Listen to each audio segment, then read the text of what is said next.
it. But what does it feel like to be a Great British Giveaway winner? So I just text as you do and then forgot about it. Well, I didn't believe it at first. I just thought, somebody's trying to wind me up. You never expect to win something like that. Definitely get you interested. If I can win it, anybody can win it. For another chance to win £36,000 in tax-free cash, text CASH to 63232. One entry costs £2 plus one standard network rate message. Or text BONUS to 63232. 5 entries cost £5 plus one standard network rate message. You can enter online at gbnews.com/win. Entries start from just £2, or post your name and number to GB08, PO Box 8690, Derby DE1 9TT. UK only. Entrance must be 18 or over. Lines close at 5 p.m. on the 25th of October. Please check the closing time if listening or watching on demand. Good luck. I'm Christopher Hope. From pop stars to politicians, I'll interview anybody in a pub who's got a political opinion. Join me every Friday on Spotify, Apple Podcasts, YouTube or gbnews.com, or wherever you get your podcasts. This is GB News, the People's Channel. Every Saturday, 10 till 12, we'll bring you all of the news that you need to know. We'll also remind you that there is so much to smile about. It's my favourite time of the week. I get to relax, enjoy some light-hearted stories, and let Ellie teach me about fashion too. That's Saturday Morning Live, every Saturday, 10 till 12. Only on GB News, Britain's news channel. It's Patrick Christys tonight, and here we do things differently. It's explaining the absolute madness of this, doesn't it? It's explosive. I mean, this is very good. It's lively. 850. Your government sat there, Sean, and it did nothing. It's controversial. And the Middle East has been in turmoil since before I was born. It's everything you need to kickstart your evening. Everyone's had their Weetabix tonight. I love to see it. That's Patrick Christys tonight, weeknights from 9 p.m. Only on GB News, the People's Channel, Britain's news channel. Welcome to State of the Nation, daily plunge into the stories shaping our country. I'm Jacob Rees-Mogg, and Monday to Thursday we bring you the insights, the facts, the truth about how our country is being governed. Because what happens in Downing Street matters down your street. Tune in to State of the Nation every Monday to Thursday, 8 to 9 o'clock. Only on GB News, the People's Channel, Britain's news channel.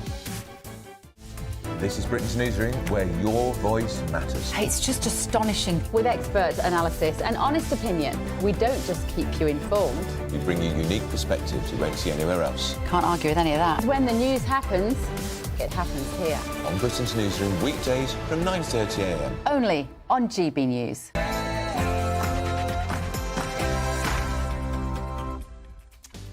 A very, very good afternoon to you. It's 3 p.m. and welcome to the Martin Daubney Show on GB News. We're broadcasting live from the heart of Westminster and, of course, all across the UK. On today's show, in around about 30 minutes' time, the Tory leadership finalists will be whittled down to the final 3. The biggest favourite is James Cleverly, with Robert Jenrick a close second. But could Kemi Badenoch or long shot Tom Tugendhat pull off a last-minute surprise? We'll be live from the Commons for the results as soon as they come in. And the European Court of Human Rights is under fire today on 2 separate fronts. Firstly, it's allowed an illegal Albanian immigrant to remain in Britain to be with his Lithuanian wife, who he got pregnant, so Article 8 protected his human right to a family life. What a disgrace. And secondly, 3 SAS veterans have blasted the ECHR on the same day, saying it is hounding our betrayed military heroes over allegations of historic wrongdoings. I'll be joined by a former SAS hero to ask him. The ECHR protects illegal immigrants and prosecutes national heroes. Is it time to bite the bullet and scrap the ECHR? And later on today's show, I'll be joined by Michael Levy, an Israeli whose brother was kidnapped and his sister-in-law executed by Hamas terrorists on October 7th last year. In his tireless quest to free his brother, Michael has met with over 50 presidents and ministers and has even prayed with the Pope. He'll join me on today's show. And a top university professor at Oxford has claimed it takes students an astonishing 3 weeks to read a single book because they have no attention span these days. Well, to discuss the decline of reading, I'll be joined by a bloke who's sold quite a few books, 320 million in fact, the legendary author Sir Geoffrey Archer. That's all coming on today's show.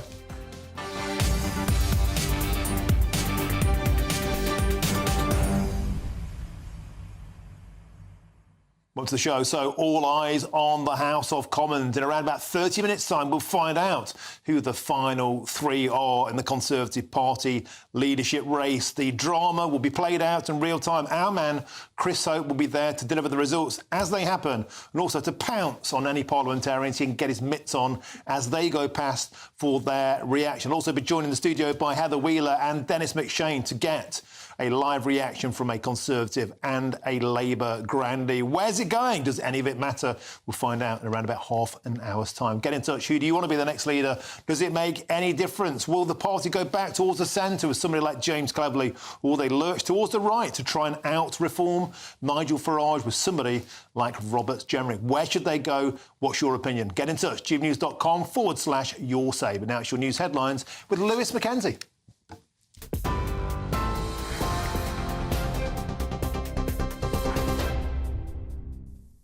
Good afternoon. It's 3 minutes past 3. I'm Lewis Mackenzie here in the GB newsroom. We start this hour with some breaking news. The Director General of MI5 has warned that ISIS and Al-Qaeda are on the rise again, with an increased terror attack risk linked to conflict in the Middle East. In a stark warning at the Counter-Terrorism Operations Centre, Ken McCullen revealed that Iran has been linked to at least 20 deadly plots in the UK over the past 2 years. He says both groups are attempting to export terror, highlighting the recent deadly attack in Moscow as a brutal demonstration of what ISIS is capable of. As the conflict between Israel and Iran intensifies, MI5 is on high alert for potential domestic repercussions. So Keir Starmer is set for crucial talks in Berlin, joining leaders from the US, France and Germany this Saturday. The meeting will focus on the ongoing war in Ukraine and the escalating situation in the Middle East. It comes as tensions rise in Lebanon, prompting urgent diplomatic efforts among the so-called Quad nations. The Prime Minister's spokesperson says the meeting highlights the UK's commitment to tackling international issues alongside its allies. Water companies in England and Wales have been ordered to return more than £157 million to customers for failing to meet crucial targets on pollution and interruption to supplies. Ofwat has demanded the money comes off bills for households and businesses from next year.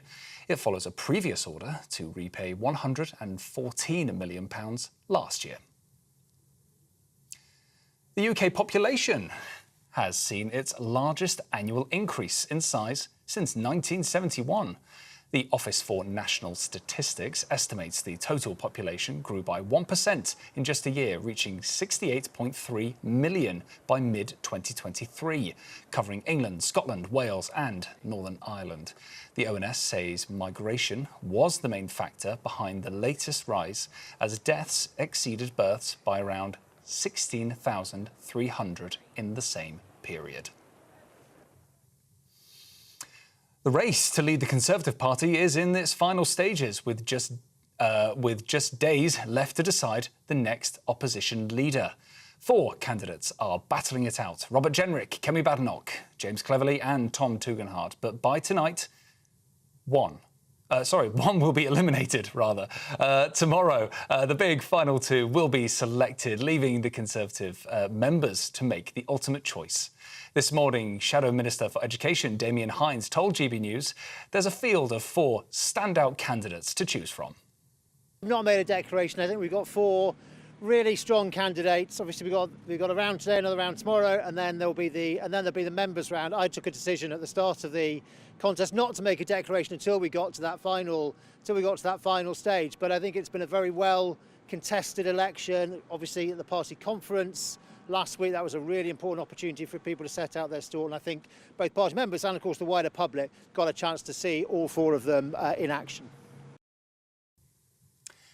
In the US now, Donald Trump marked 1-year anniversary of the Hamas terror attacks on Israel, calling it a nightmare. Speaking to a packed ballroom at his Miami golf club, the former president addressed a group of supporters, blaming the rise of anti-Semitism in the United States on the Democrats. A lot of that has to do with the leadership of this country. This attack The October 7th attack would never have happened if I was president. I can tell you.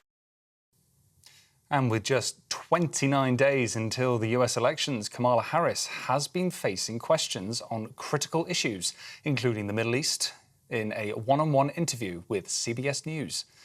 Amid growing criticism over her limited media appearances, the Vice President addressed topics like Ukraine, gun ownership and immigration. In one tense moment, she refused to call Israeli Prime Minister Benjamin Netanyahu a strong ally after recent disagreements between the White House and Jerusalem. But it seems that Prime Minister Netanyahu is not listening. We are not going to stop pursuing what is necessary for the United States to be clear about where we stand on the need for this war to end. And finally, 51 Florida counties are under a state of emergency. Satellite images show the storm churning through the Gulf of Mexico with winds reaching 180 miles an hour. Forecasters are warning of an 8 to 12-foot storm surge, the highest ever for the region, and widespread flooding. It comes just 2 weeks after Hurricane Helene claimed over 200 lives in the southeastern part of the United States. Well, those are your latest GB News headlines. I'm Lewis Mackenzie. More from me in half an hour's time. For the very latest GB News direct to your smartphone, sign up to News Alerts by scanning the QR code or go to gbnews.com/alerts.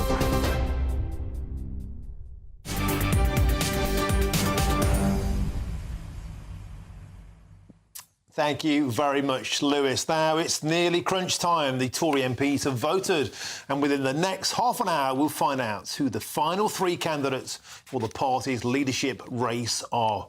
The biggest favourite at the moment is Mr James Cleverly, with Robert Jenrick a close second. But could Kemi Badenoch or even long shot Tom Tugendhat pull off a last-minute surprise? Well, for all the drama, let's get more now from our political editor, Chris Hope, who is over there in Westminster in Parliament. Chris, welcome to the show. So we're on the final furlong. This is what we've all been waiting for. The runners and the riders are ready to burst out the traps. Chris, what's the mood in Parliament? Who's most likely to win? Hi, Martin. Yeah, welcome to the historic Westminster Hall, where Charles I was tried. All sorts of history has taken place here, and a small bit of history, tiny bit of history, will be written today in the history of the Conservative Party. There are 4 candidates to replace Rishi Sunak, the Prime Minister, or the former Prime Minister, the leader now: Robert Jenrick, Kemi Badenoch, James Cleverly, and Tom Tugendhat. Last time in the last rounds of voting, Jenrick's ahead on 33 MPs backing him. Badenoch second on 28, and Cleverly and Tugendhat tied at 21 all. Mel Stride dropped out, so the big choice now for MPs here is where do his 16 votes go to. It looks like some are going to Jenrick, a lot will go to James Cleverly. So I expect James Cleverly to emerge the leader after this third round of voting, with probably Jenrick second place, and I think you're going to see Tom Tugendhat dropping out, which means that overnight tonight I expect Badenoch and Jenrick to be battling it out for second place, and the final two announced in 24 hours' time to go forward to the members, who will then get the final say after we give them a chance to debate it on GB News on the evening of October 17th. So we're getting into the end game of a marathon so far. And Chris, precisely our predictions for the final two were Mr Cleverly and Mr Jenrick, and that, if that happens, will put the party at an existential crossroads, a fork in the path. Does it go back towards the centre with James Cleverly? He's the king of the centrists in this race, you'd have to say, or does the party move to the right to try and get into the territory now occupied by Nigel Farage's Reform? Can Robert Jenrick out Farage, Mr Farage? Where do you think the party will go? More to the point, where do the members, they're the most important people after the final two are decided tomorrow, where do you think the members want to take the party, Chris? Well, the members, there are around 120,000 or so members. They are right at the centre. That's why they voted in Liz Truss, of course, when they had the last chance, the last time this vote was put to members. And Boris Johnson before that, although he turned into quite a left-wing Prime Minister with some of his policies on immigration and tax.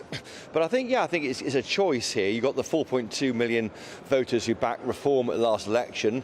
Maybe 3/4 of them were former Tory MPs, Tory supporters, forgive me, who were having a demonstration against their own MPs, upset about the way that Liz Truss was removed, and before that Boris Johnson, and also the direction of travel in the policies of the government, of course. So, yeah, it's a choice here, I think. I mean, Robert Jenrick's been on his own journey, and do MPs here believe in him in that journey? He's now one who wants to advocate for the withdrawal from the European Convention on Human Rights. James Cleverly is not there yet, certainly not as Tom Tugendhat, and Kevin Badenoch will review it. So he is to the right, certainly, of MPs in the House. I mean, but maybe more in tune with the grassroots. And it goes back to the original problem with this party. The party is broadly centrist, the parliamentary party, but the base is to the right. And how do you square that circle? And that's what the next leader of this party will have to work out.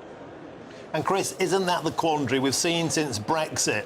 The party almost becoming two parties, the Remain side, the Leave side, and then the pro-immigration side, the pro-net zero side. The party has been divided. Can there be one ring to rule them all, one ring to bind them? Can James Cleverly bring the party together, or does the party need to have a rebirth to decide it needs to go in a new direction with Robert Jenrick? That is the big question, is it not?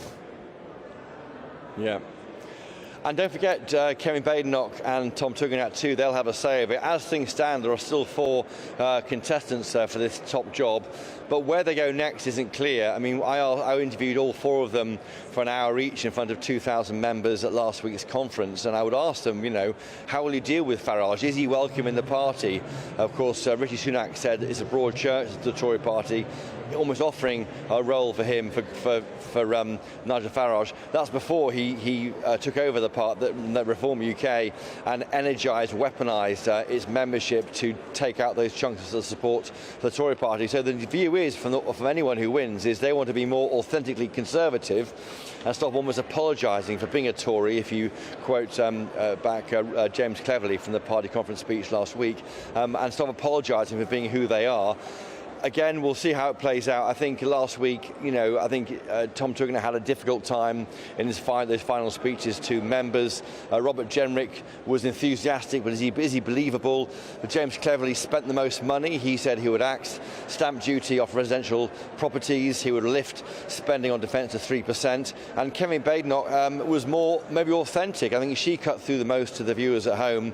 In the hall, James Cleverly won, but some found him a bit arrogant. So I think it's all to play for. All 4 of them could lead the party. The party is spoilt for choice slightly, but it looks to me like we should see James Cleverly emerge triumphant at 3:30, followed by Robert Jenrick, and then it's a battle between him and I think Kevin Badenoch to go to the final 2. I think Tom Tugendhat drops out, but we'll wait and see. It could be wrong. There's only 119 Tory MPs voting here. It's not a big vote here of people, so it can be swayed by only a few going either way. OK, Chris, so we'll keep your powder dry and be ready to leap like a cobra. We'll be back to you in about 15 minutes' time for when that result comes through. Thank you very much for joining us there from the historic Westminster Hall. And joining me in the studio now, the former Labour MP, Dennis McShane, and the former Conservative MP, Heather Wheeler. Welcome to the studio to both of you. Heather, I'd like to start with you as a former Conservative MP yourself. Who's your money on and why? First of all, I haven't got a bet on. But secondly... I still don't know how it's going to end up. I think it's actually going to be quite close. And I understand, you know, the momentum that Cleverly got from conference. His speech was the most entertaining and gave you hope to the future. And that's what we absolutely need, because if we don't believe in ourselves, why should people vote for us? So that was really, really good. Jenrick, I still think, is going to get there because he's talking to the base, the members.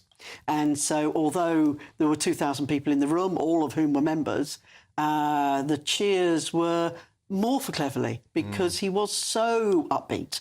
And he actually captured the mood because all the usual media people have been saying, oh, this is going to be a doomfest, everybody's going to be crying in the corner and all the rest of it. It wasn't. It was a great conference because, you know, if this is the lowest point ever, you can only go up, can't you?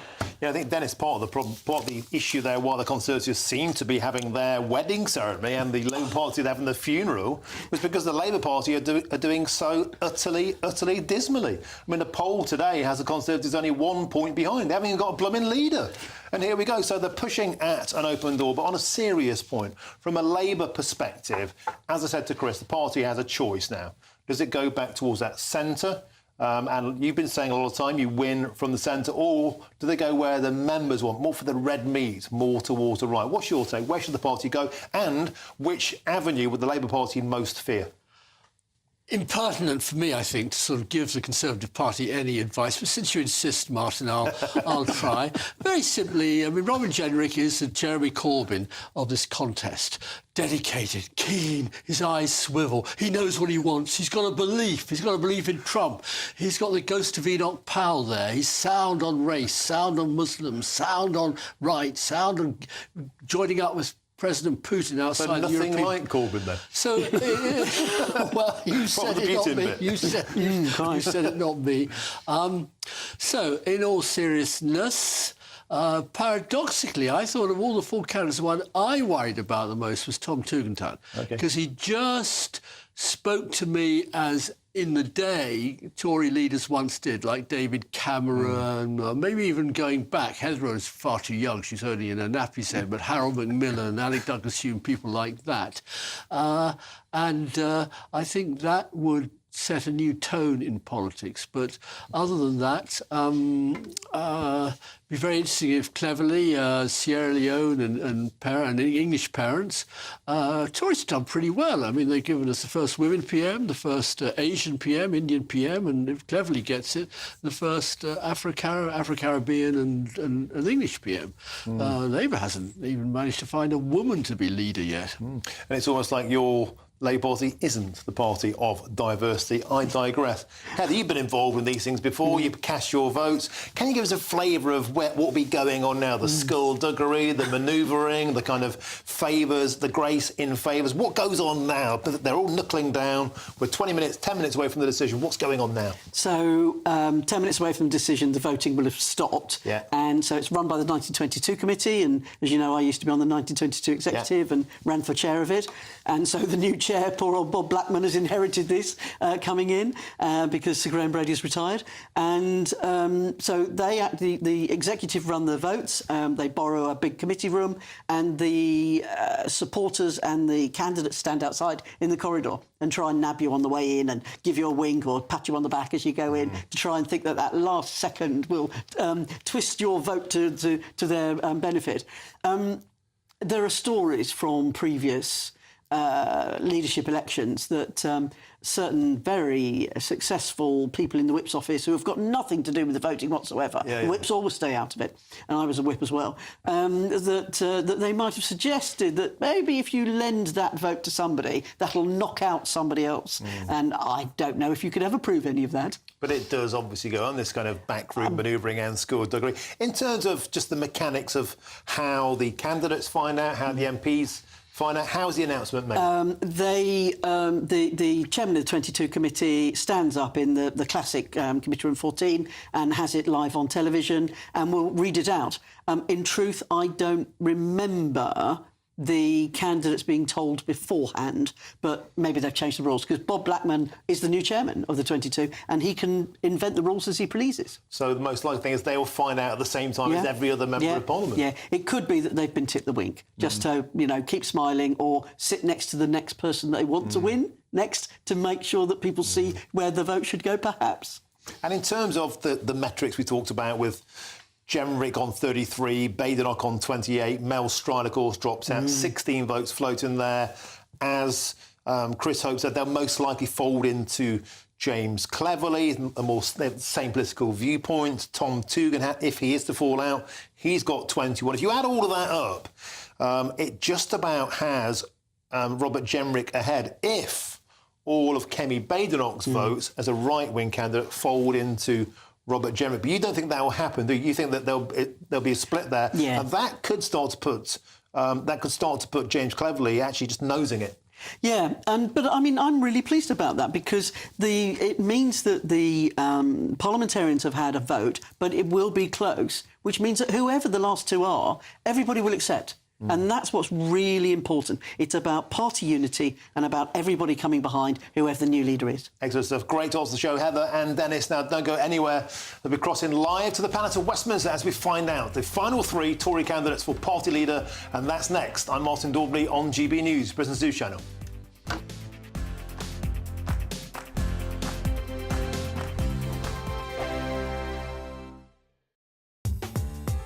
I'm Christopher Hope. From pop stars to politicians, I'll interview anybody in a pub who's got a political opinion. Join me every Friday on Spotify, Apple Podcasts, YouTube or gbnews.com, or wherever you get your podcasts. This is GB News, the People's Channel.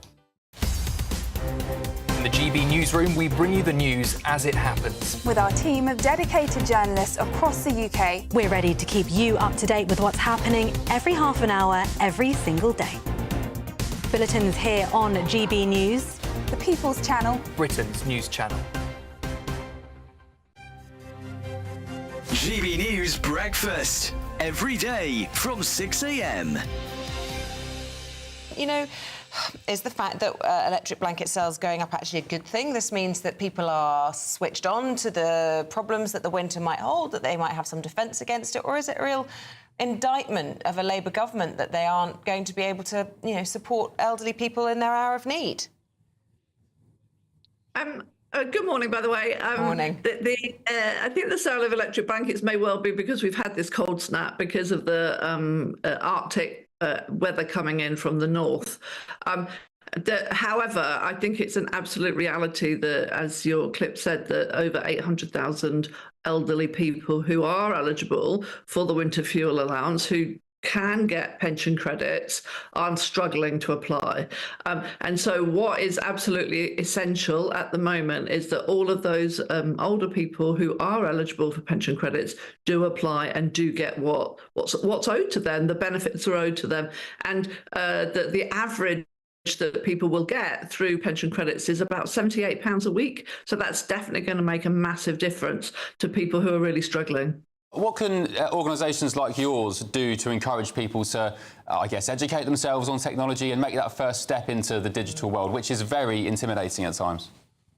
Absolutely, and that's what we do at Good Things Foundation. So we're a national charity. We work all across the whole of the UK. And in your clip there, you had Links Digital, and they're a member of what we call the National Digital Inclusion Network, which is a network of local charities, small local community organisations, food banks, job centres, old people's clubs. So anyone, any organisation at that local level. GB News, the People's Channel. We're proud to be GB News, the People's Channel. And as you know, we always love to hear your views. Now, there's a new way of getting in touch with us at gbnews.com/yoursay. By commenting, you can be part of a live conversation and join our GB News community. You can even talk to me, Bev Turner, or any of the members of the GB News family.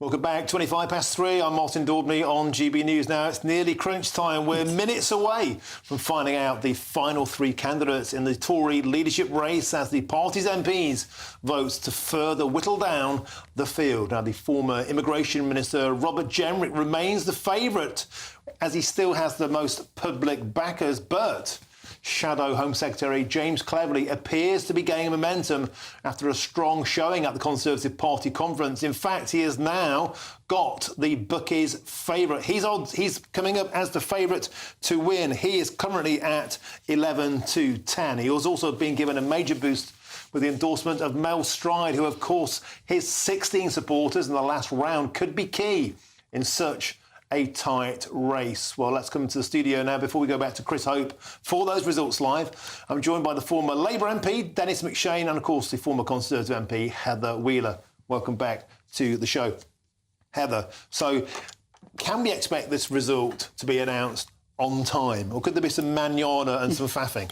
No, Bob Blackman is a very strict new chairman of the 22, and I'm sure he'll get it on time. So that's coming up around about 3.5, 4 minutes time. I'm going to go live for that result as it's announced. So tell us about the butterflies, the nerves, the drama. What, they're just literally stood in a corridor now waiting to see the TV feed? Or everybody will be back in Committee Room 14, and it'll be live. I believe it'll be live in Committee Room 14. So the candidates tend to sit on the front row of the committee chairs. The chairman of the 22 and the secretary and the treasurer stand up on the dais, and people will be standing right at the back, the whips and other friends like that, and everybody else will be crawling in. Now, as it happens, there's a really important debate going on, Opposition Day debate in the Chamber about putting VAT on school fees. So, I mean, I've got private schools in South Derbyshire, but the majority of the private schools in South Derbyshire have SEN kids that the county council pay to go for. I mean, what a complete waste of everybody's money. It is ridiculous. We can talk more about that in a bit, Heather. You're clearly passionate about that. But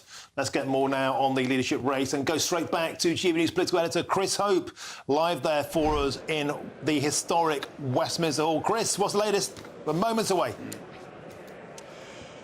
The moment awaits. Yeah, I mean, I've been talking to key senior Tory MPs just over there in Central Lobby, and the view is that Robert Jenrick has to show movement forward. I mean, the feeling is that the Kemi Badenoch campaign is slightly stalling, that Tory MPs are worried about the misspeak over maternity pay on the first Sunday of the Tory conference. You had to do a video and a tweet and then a clip with a broadcaster to explain what she meant about an attack on Angela Rayner's plans on business regulation. So the view is that Tory MPs are now nervous about her, when it should really be her contest to lose, because she's so far ahead amongst the membership who do warm to her authenticity.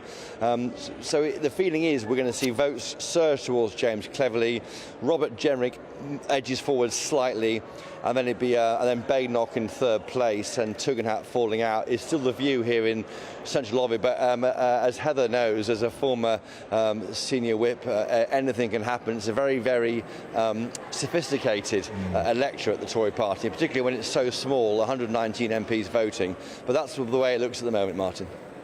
And we can see live pictures on the screen there. Heather Wheeler, that's Committee Room 14, is it? Yeah, that's where the announcement will take place. Talk us through what happens in that room, the dynamics of it. We're about a minute away now. OK, so either side, normally where you're having a committee, it would be the left-hand side would be the government side, the right-hand side the opposition. But on this occasion, it's everybody together. And the chairman of the 22, the secretary and treasurer of the 22 stand on top at the dais. In fact, they're just coming in now. Looks like they're just coming in now, Chris Hope. The announcement looks to be a matter of moments away, Chris. OK, yeah, just watch closely. So basically, Robert Jenrick on 33. He's got to move forward. Here we go. Let's go to it. Election. I can declare the result of the third ballot in the leadership contest. 120 votes were cast, and the votes for each candidate were as follows. Kemi Badenoch, 30. James Cleverly, 39. Robert Jenrick, 31. And Tom Tugendhat, 20. So as a result of that ballot, Tom Tugendhat is eliminated from the contest. And the next ballot, the fourth ballot, will take place tomorrow between 1:30 and 3 p.m. in this space, between the top three candidates of Kemi Badenoch, James Cleverly and Robert Jenrick. The result will be announced tomorrow at 3:30. Thank you very much for your attendance. Just hold that over a second, can you? And that's the historic banging of the desks there. To those in attendance, just to quickly go over those votes, there was a gasp in the studio from Heather Wheeler, a dramatic swing towards James Cleverly, now 39 votes as the winner. Second place, Robert Jenrick, third place, Kemi Badenoch, and in fourth place, now eliminated, Tom Tugendhat. Bob Blackman there, the chairman of the party, making the announcement.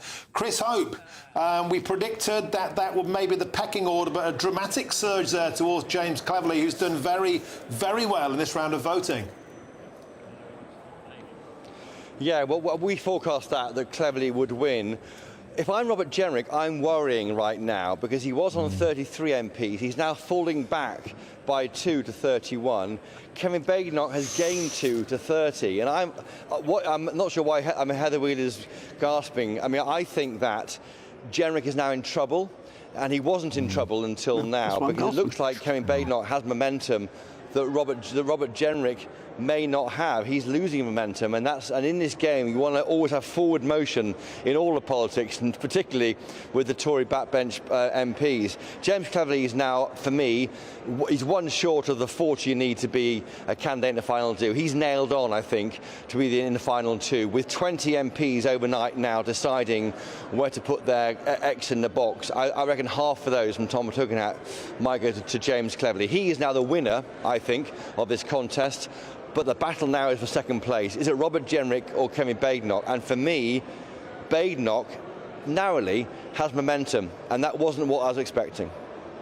No, Chris, very, very surprised. And I think that, in fact, Heather Wheeler was saying she was gasping for that precise reason, that we seem to have gone into reverse with the Jenrick team. And in fact, all the talk at conference was of Kemi Badenoch putting her foot in it, as you said prior, about maternity. But that hasn't transpired.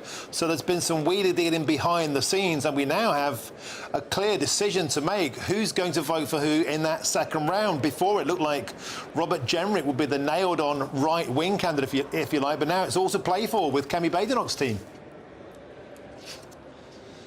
That's right. Jenrick is losing momentum. I mean, literally losing momentum. He's lost two MPs in support between the voting before the conference season and now. Badenoch is adding support. She has momentum.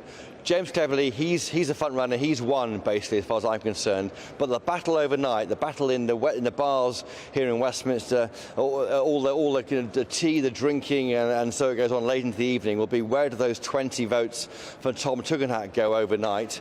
Will enough go to Badenoch to mean she beats Jenrick? And we are now looking at what I wasn't expecting, which was a James Cleverly versus Kemi Badenoch final two. But it's so narrowly divided between Jenrick and Badenoch, it's impossible to call that right now. But for me, as things stand, I think James Cleverly has won the right to take one of the berths going forward to the membership this time tomorrow. And the crucial point, the fascinating task ahead, Chris, is when this goes to the membership. Let's just play a game here. Let's just say that this is Mr. Cleverly and it's versus Ms. Badenoch. And you said before that the membership are excited, they're moved by Ms. Badenoch. It doesn't really matter who wins the MP's vote. When it goes down to the members, there still could be a late surprise in this. Well, there really could be. Now, I was on stage for 4 hours with each of the candidates a week ago, grilling them on behalf of the 2,000 members in the hall there, the official Tory party hustings. There's no question that James Cleverly was the best performer. They loved him. He pushed all the right buttons. He's a former party chairman. He knows how to make it work with those in the hall. But there's some very interesting focus groups done that night by More in Common, and they found that Kemi Badenoch won that battle because she came across as much more authentic, and James Cleverly, I'm afraid to say, was seen to be a bit arrogant on the TV, on that narrow sort of TV footage though that the focus group were watching. So in the hall, Cleverly carries the day. But maybe what might really matter when it goes down to it, down the line on TV, the kind of authenticity of Kemi Badenoch, who is a work in progress in a way that James Cleverly isn't. Cleverly, of course, a former Home Secretary, party chairman, Foreign Secretary, and I missed one of his jobs there. But he had all these roles. He's well experienced in being a leader and at the very, very top table of cabinet. Kemi Badenoch less so, obviously a former business secretary, but someone who is an engineer. She says she wants to fix the party, and if they do choose Kemi Badenoch and she gets the final two, that shows the party maybe is being honest with itself about the challenge it's facing. 121 MPs, miles away from Labour. They may need a complete overhaul, which someone like Kemi Badenoch would do, but with her comes risk. She says what she thinks. She can't abide a lot of journalism or journalists and the way we pursue stories. She finds it frustrating. She has no patience patience with us, and that's maybe why a lot of the members quite like her. So I think a lot to play for. But right now, though, Martin and Heather and other guests, Kemi Badenoch is back in the game, and she wasn't earlier. An excellent summary, and Chris Hope maybe is a good judge of character if she doesn't like journalists. There's lots more still to come between now and 4 o'clock, Chris, and we'll keep bringing you more reaction as Tom Tugendhat has now been eliminated from the Tory leadership contest while James Cleverly topped the voting.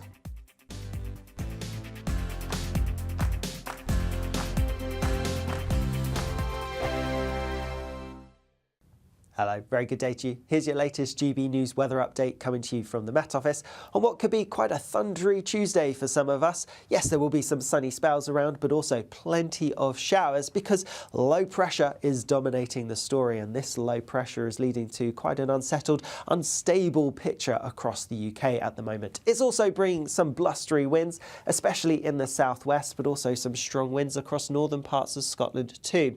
Otherwise, and there's going to be some persistent rain across parts of northern England and into southern Scotland, and then plenty of showers for many other areas, especially towards the south-southeast, where they could turn heavy and thundery. Temperatures are going to be a little bit on the high side for the time of year, highs of around 18 or 19 Celsius towards the south, a bit fresher further north. As we go through this evening, there will still be some heavy thundery downpours to watch out for, particularly across central southern parts of England and Wales. Could be some disruption. We do have a warning in force. Further north, something a little bit more persistent rain-wise across parts of perhaps Northern Ireland, but also northern England and southern Scotland. And then further north-northeast across Scotland, yes, it's going to still be quite windy, and there will be some further outbreaks of rain as we go through the end of the day. More unsettled wet weather to come for many of us as we go through the end of the day and overnight. The rain and showers starting to ease a little bit, so turning a bit dry as we go through the early hours of tomorrow morning, but still some wet weather around. There will be some clear spells here and there, but largely cloudy, so towards the south in particular it's going to be a relatively mild night, a little bit chillier though further north, with temperatures dropping mid-single figures for some. As we go through tomorrow, a bit of a wet start across eastern parts of Scotland, some parts of northeast England, and rain continuing here for a time, but it should break up and clear away later on. And otherwise there'll be some showers around again, but they don't look like they'll be as frequent or as intense as the ones that we're going to see today. Temperatures still on the relatively warm side towards the south, but turning colder from the north with a northerly wind. The latest GB News travel. Good afternoon, hello to you, I'm Jules Buckley. There's emergency bridge repairs on the northbound M1 at the turn of Huddersfield and Woody, junction 38, so 2 lanes are coned off, slow as you might expect on the approach. Issues northbound M6 from 33 Lancaster south up toward Lancaster 34. Now 2 lanes are coned off there. That one is due to a collision causing queues.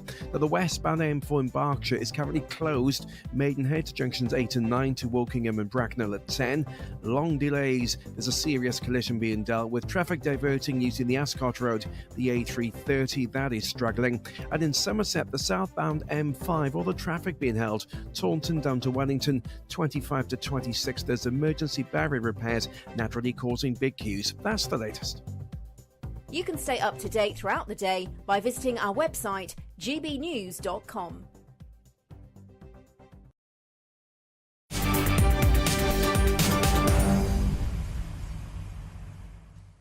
Welcome back. It's 3:40. I'm Martin Daubney on GB News. Now, let's return now to the breaking news that Tom Tugendhat has been dramatically eliminated from the Tory leadership contest while James Cleverly topped the voting. The results of the latest round of voting were as follows. Kemi Badenoch on 30 votes. James Cleverly way out in front on 39. Robert Jenrick second place on 31, but dropping 2 votes in the process. And Tom Tugendhat eliminated on 20 votes. Now let's get the latest reaction now with our political editor, Chris Hope, who is still there with us in Westminster Hall. Chris, I believe you have a guest for us. That's right, Martin. Well, welcome back to Westminster Hall, which has seen some drama over the centuries, but maybe not as a big a surge in support overnight as James Cleverly's got. 21 to 39 MPs, now almost certain to make the final 2. And with me is one of his supporters, Greg Smith MP. Greg, are you amazed about this huge 18 MP support for your man? We're really pleased with the result. It builds on the hugely positive week James had at party conference in Birmingham last week. Colleagues are getting behind his vision. They see the polling that's come out today that shows he is closest to already going ahead of Keir Starmer in some of the numbers. We've got to have a leader who's ready to go from day one. James built that momentum in Birmingham last week, and we've seen the results of it today. But I'm equally mindful we've got to do it all over again overnight for the vote tomorrow. Isn't he a shoo-in now for the final two? We're taking nothing for granted. We're going to be talking to colleagues again overnight. James will be making many phone calls because to take anything for granted in this game is a really stupid thing to do. And so, yeah, we're delighted with the result, but we're taking nothing for granted, and we've got to do it all over again tomorrow. You had a bit of a wobble the past few days since the conference over the Chagos Islands sovereignty issue being handed to Mauritius. Those talks started on his watch when he was the Foreign Secretary. Has that not damaged him? No, James inherited that position as Foreign Secretary. No deal was done while he was Foreign Secretary. It's only taken the Labour government a couple of months, and they've rolled over. James did no such deal. But do you think, and tonight, James Cleverly, where will he be? He'll be in the bars. Will he strong-arm people to vote for him tomorrow? Look, there'll be conversations happening. I'm sure there'll be conversations happening from all of the remaining leadership contenders. We're going to remain relentlessly positive, as we have been throughout this whole campaign. James will be talking to people. People on James's behalf will be talking to people, because we know we've got to do it all over again tomorrow, taking nothing for granted, but building on the positive result we've had today. Just you and me talking now, Greg Smith. Who would you rather face in the final two, Robert Jenrick or Kevin Badenoch? They're all great colleagues. I believe James is the best placed candidate to lead our party, to get us back into a position where we can excite the British public about the Conservatives again and win the next general election. But they're all Conservatives in this race. I think James is the best one to do it. And if he gets there, will he demand this contest ends before the budget? So you've finally got James Cleverly, or whoever leads the party, to take on Rachel Reeves' budget, which will set the tone for the entire next 5 years. Look, we'll play by the rules of this contest that have been set out. We're not going to be demanding anything about that. The rules have been set out. We're playing by the rules of the game, and we're going to set out to win this and to get James to be the leader of the Conservative Party. And just finally, James Cleverly has got what it takes, you think, to lead? I mean, he was seen as a bit arrogant, if I can say so, according to some of the focus groups last week. He won the hall at the conference, but maybe there's something about him which people don't like? No, James has the experience from the great offices of state he's taken. He's a proven winner. He was our party chairman when we last won a big majority in the country in 2019. The polls that have been coming out today have his numbers the best of any of those contenders, up against Keir Starmer, up against this failing Labour government, and I think he is ready to go from day one. He is ready to go as leader of the opposition and get us back into government in 5 years. Greg Smith, thank you. That's Greg Smith, a victorious Greg Smith, a key ally there of James Cleverly in what was a dramatic day here in Westminster. And with me now is John Cooper, who's a supporter of Robert Jenrick. John Cooper, your guy's losing momentum, isn't he? No, not at all. I mean, this was always going to be quite tight, this vote, and it's likely there was going to be a little bit of tactical voting, so I think we've probably seen that. The key thing is to get through, and we're back in tomorrow. Still in the fight, absolutely confident. But he's slipping back. His votes fell from 33 to 31. I thought he'd be more like 35, 36. Well, I think our game plan was to get through, and we've done that. And there's a slight slippage, as I say. I think that's tactical voting, different position tomorrow. Would you say that it's basically a straight fight now, a fist fight, if you like, between Robert Jenrick and Kevin Badenoch for second place? I think more likely, I think Robert's through to the final. I think I'm pretty confident of that. Who is with him in that final? I think that's still very much up in the air. It's those Tom Tugendhat votes, the 20 MPs now who backed him in the third round. Where will they go? Will they fall equally? And which could mean it could go either way.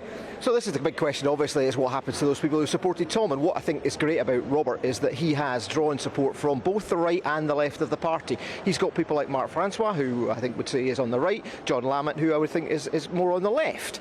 So Rob, I think, has got the ability to pull together those people, and I think he will attract a lot of those Tom Tugendhat voters. But he makes people nervous. It's quite a moderate Tory party, threatening to withdraw from the ECHR, while popular with the base, may alienate a lot of voters in the next election. So I think there's lots of issues out there, and this idea of the lurch to the right that Rob represents, I think that's nonsense. I think Rob's all about common ground, and he talks a lot of sense, and I think one of the key things is that ECHR. I think renegotiating, derogating from parts of it, it's not going to fly. We've got to get out. And what will he be doing tonight? Will he be with him in the bars, wandering around, glad-handing, trying to get those missing 20 to come towards his flag? Well, if there's any justice, I hope there's a drink in it for us somewhere along the line. But yeah, I mean, obviously, we will be talking to colleagues and just seeing where we are. And it's a shame because I've said before, this is like the Tories have got talent. How marvellous it is that we've got wonderful talent. We've lost Tom. He is a great potential leader. There's no doubt about that. He was in it to win it as well. But I think Rob is coming through strong. How will that happen? Will be drinks parties? Is there a meeting planned? So we've got votes tonight, so a lot of us are still going to be on the estate. So I think we'll be seeing a lot of our colleagues in the lobbies. And the question now is, who will Tom Tugendhat back? I guess there'll be lots of offers from the three remaining candidates to hit to him. Yes, I mean, I think that's, again, obviously what Tom says is likely to sway some of his supporters, absolutely. I'm not sure whether he'll say anything at all. He's not obliged to, of course. He may keep his own counsel. But I think, as I say, we've got a lot of talent within the party, and I think it's great that we've got such great people, and whoever wins. The numbers are so tight now, with James Cleverly on 39, Robert Jenrick 31, Kevin Badenoch 30. The possibility of a tie is now possible. Theoretically, that was always possible, but I think, as I say, a bit of tactical voting today, I think this will concentrate people's minds. I think we'll have a decisive result tomorrow, and then we go forward with two people, one of whom I'm confident will be Rob Jenrick. John Cooper there, one of the MPs supporting Robert Jenrick, and we're waiting for a spokesperson or MP supporter of Kevin Badenoch to come to our place here. Chris Hope, excellent reaction there live in the Palace of Westminster. We'll come back to you throughout the show for more as you grab those guests as they go by. Excellent work. I'm Martin Daubney on GB News, Britain's news channel. Now, tomorrow, 3 will become 2 in the race to become the next Tory party leader. Then they'll go through to head-to-head on the 17th of October, live here exclusively on GB News. Stick with us. This is GB News, Britain's news channel.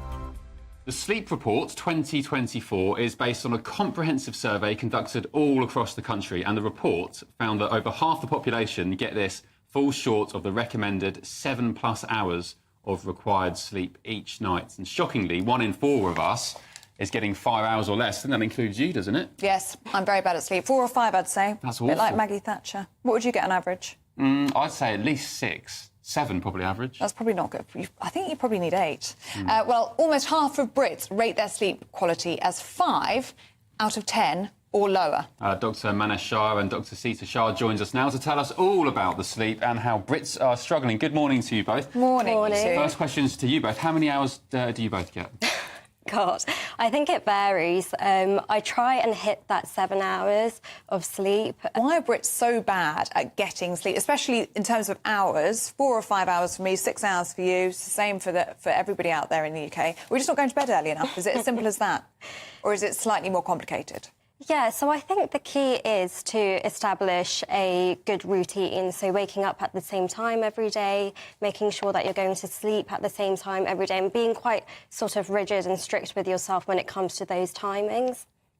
And also, it's not just the length of, I get, say, 7 hours, it's the quality, isn't it? You've got different phases of sleep. Yeah. Just explain those. Is it, as far as I remember, REM, deep sleep? Just tell us about that. Correct, yeah. So, essentially, there's 4 stages to sleep. So there's stage 1 and stage 2, which are your lighter stages of sleep. And then stage 3 is your deeper sleep. And then you've got the stage 4, which is your REM. Which is a rapid eye movement stage. And it's the stage 3 and the REM sleep which is really, really important for restorative and regenerative sleep. GB News, the People's Channel. Hi there, I'm Michelle Dewberry, and I'm going to take a second to tell you all about my show, Dubes & Co. We start off with the issues of the day. We then bring in both sides of the arguments. We get rid of the disrespect, and then you throw me into the mix. And trust me, I'll tell it exactly how it is. And then, of course, the magic ingredient, you at home. We mix it all together, and what have we got? In my opinion, the best debate show in town. Monday to Friday, 6 till 7 on GB News, Britain's news channel. Why go out on a Friday night when Friday night comes straight to your home? Talking about? Join me and my A-team of top pundits. Chemistry tonight is electric. As we tackle the big stories of the day with wit, insight and fearless energy. Man of the people. It's all vibe. Just a filing cabinet on wheels with a tie on. So, order in Friday Night Live with me, Mark Dolan, every Friday at 8, only on GB News, the People's Channel, Britain's news channel.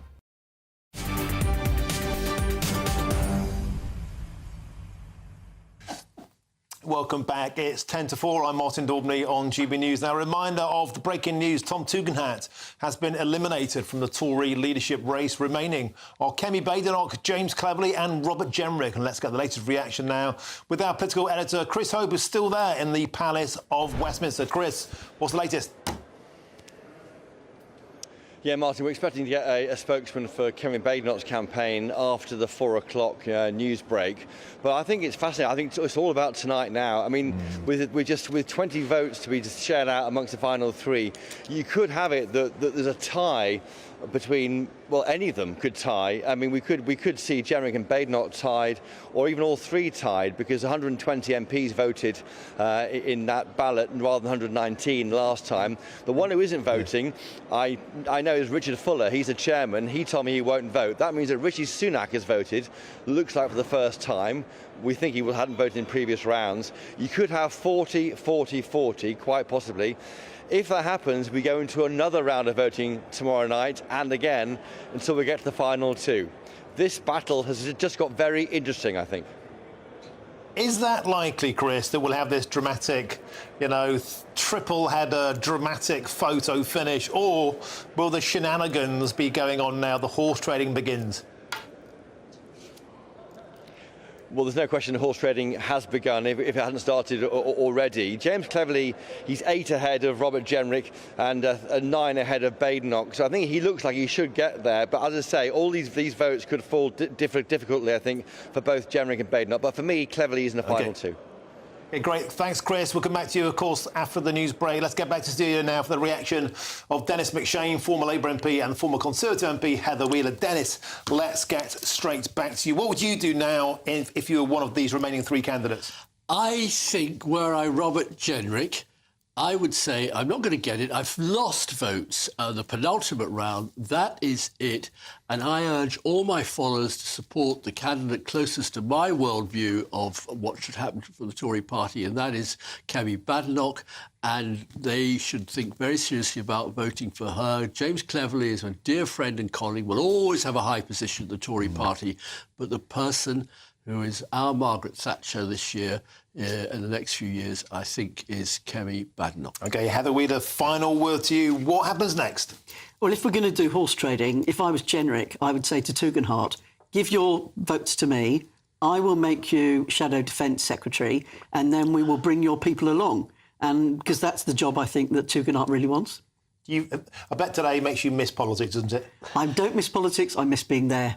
Super. Thank you very much, Heather Wheeler. Dennis McShane, an excellent hour we had there. Now, coming up, a lot more between now and 6 o'clock, including the story of a convicted Albanian thief, a burglar, who used an ECHR loophole to stay in the UK, despite having already been deported. Guess what? He married a Lithuanian who had a child, and he had, under Article 8 of the ECHR, the right to a life in Britain, paid for by the British taxpayer. Happy days. I'm Martin Daubney on GB News, Britain's news channel.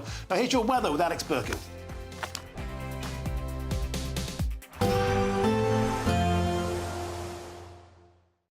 Expect a warm front, moving from the kitchen right through to the rest of the house. Boxed Boilers, sponsors of weather on GB News.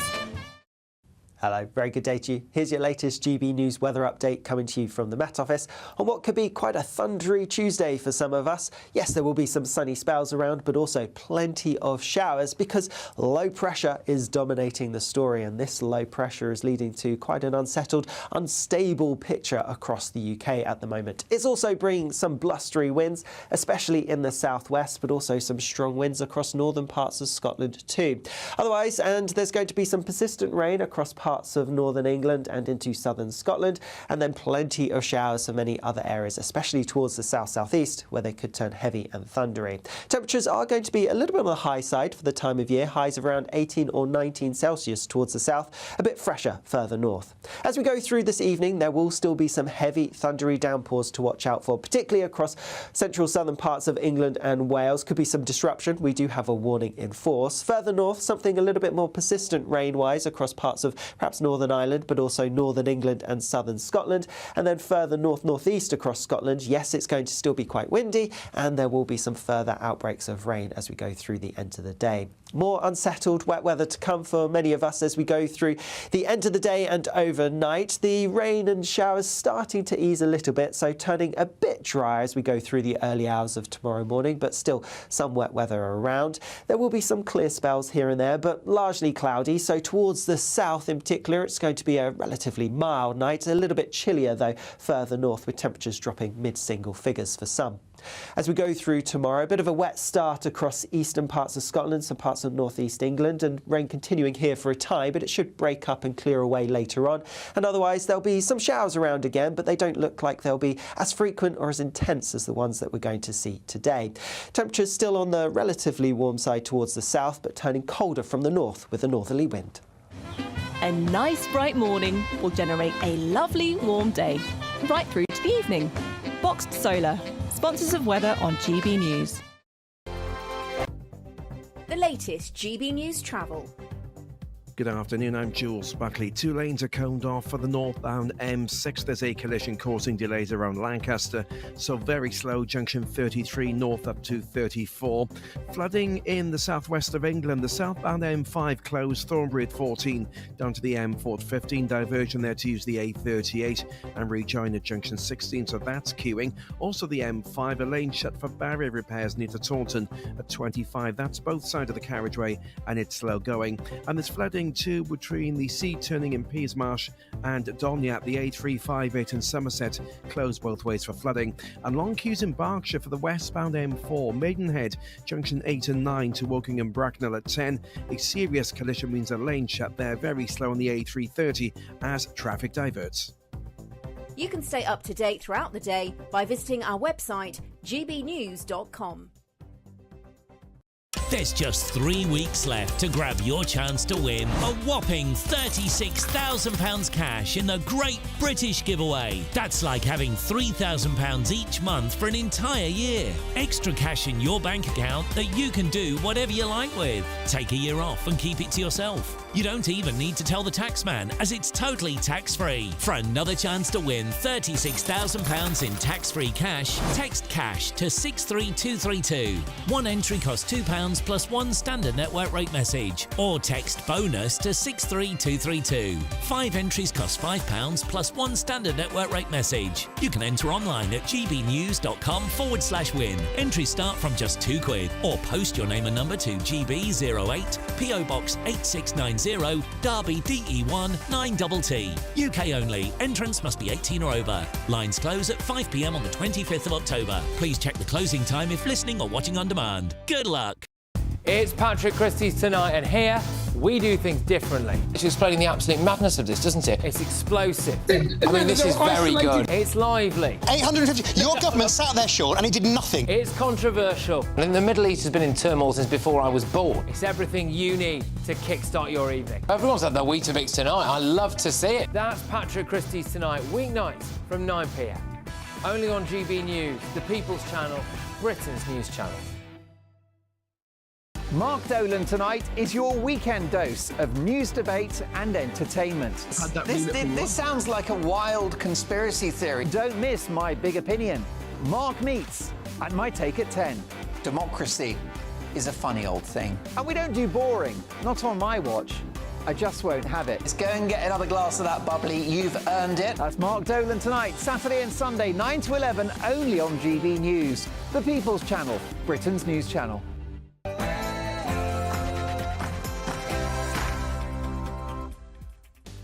A very, very good afternoon to you. It's 4 p.m. and welcome to the Martin Daubney Show here on GB News. We're broadcasting live from the heart of Westminster and all across the UK. On today's show, in the last half an hour, the quartet of candidates for the Conservative leader has now become a trio, with Shadow Security Minister Tom Tugendhat the latest to be eliminated.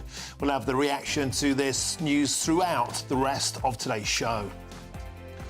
And the European Court of Human Rights is under fire today after it allowed an illegal Albanian immigrant to remain in Britain to be with his Lithuanian wife, who he got pregnant. So Article 8 protected his human right to a family life. Happy days. And secondly, 3 SAS veterans have blasted the ECHR, saying it is hounding our betrayed military heroes over allegations of historic wrongdoing. I'll be joined by a former SAS hero to ask him. The ECHR protects illegal immigrants, yet prosecutes national heroes. Is it time to bite the bullet and scrap the ECHR? And yesterday, Foreign Secretary David Lammy was heckled and even laughed at in the Commons as he surrendered the Chagos Islands to Mauritius. One of the MPs there, Mark Francois, will join me in the studio after he asked David Lammy the simple, unanswered question: how much would all of this cost Great Britain? And a top Oxford University professor has claimed it takes students 3 weeks to read a single book these days because they have no attention span. To discuss the decline of reading, I'll be joined by an author who sold a few books, in fact 320 million books, the legendary Sir Geoffrey Archer.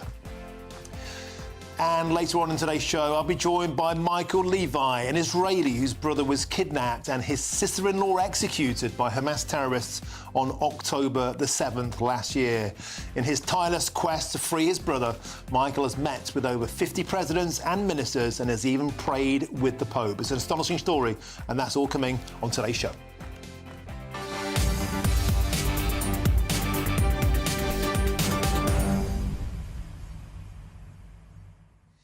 Welcome to the show. Well, it seems the clever money was on James Cleverly romped home to victory with 39 votes, putting on an astonishing 18 votes as the clear runaway winner in today's Tory leadership final 3. What does that say to you? The party, it seems now, is going back towards the centre ground. Can they win from the centre? Should they go towards the right? Will they be happy at Reform Party HQ? Let me know your thoughts. Go to gbnews.com/your say. But now it's your headlines, and here's Lewis Mackenzie.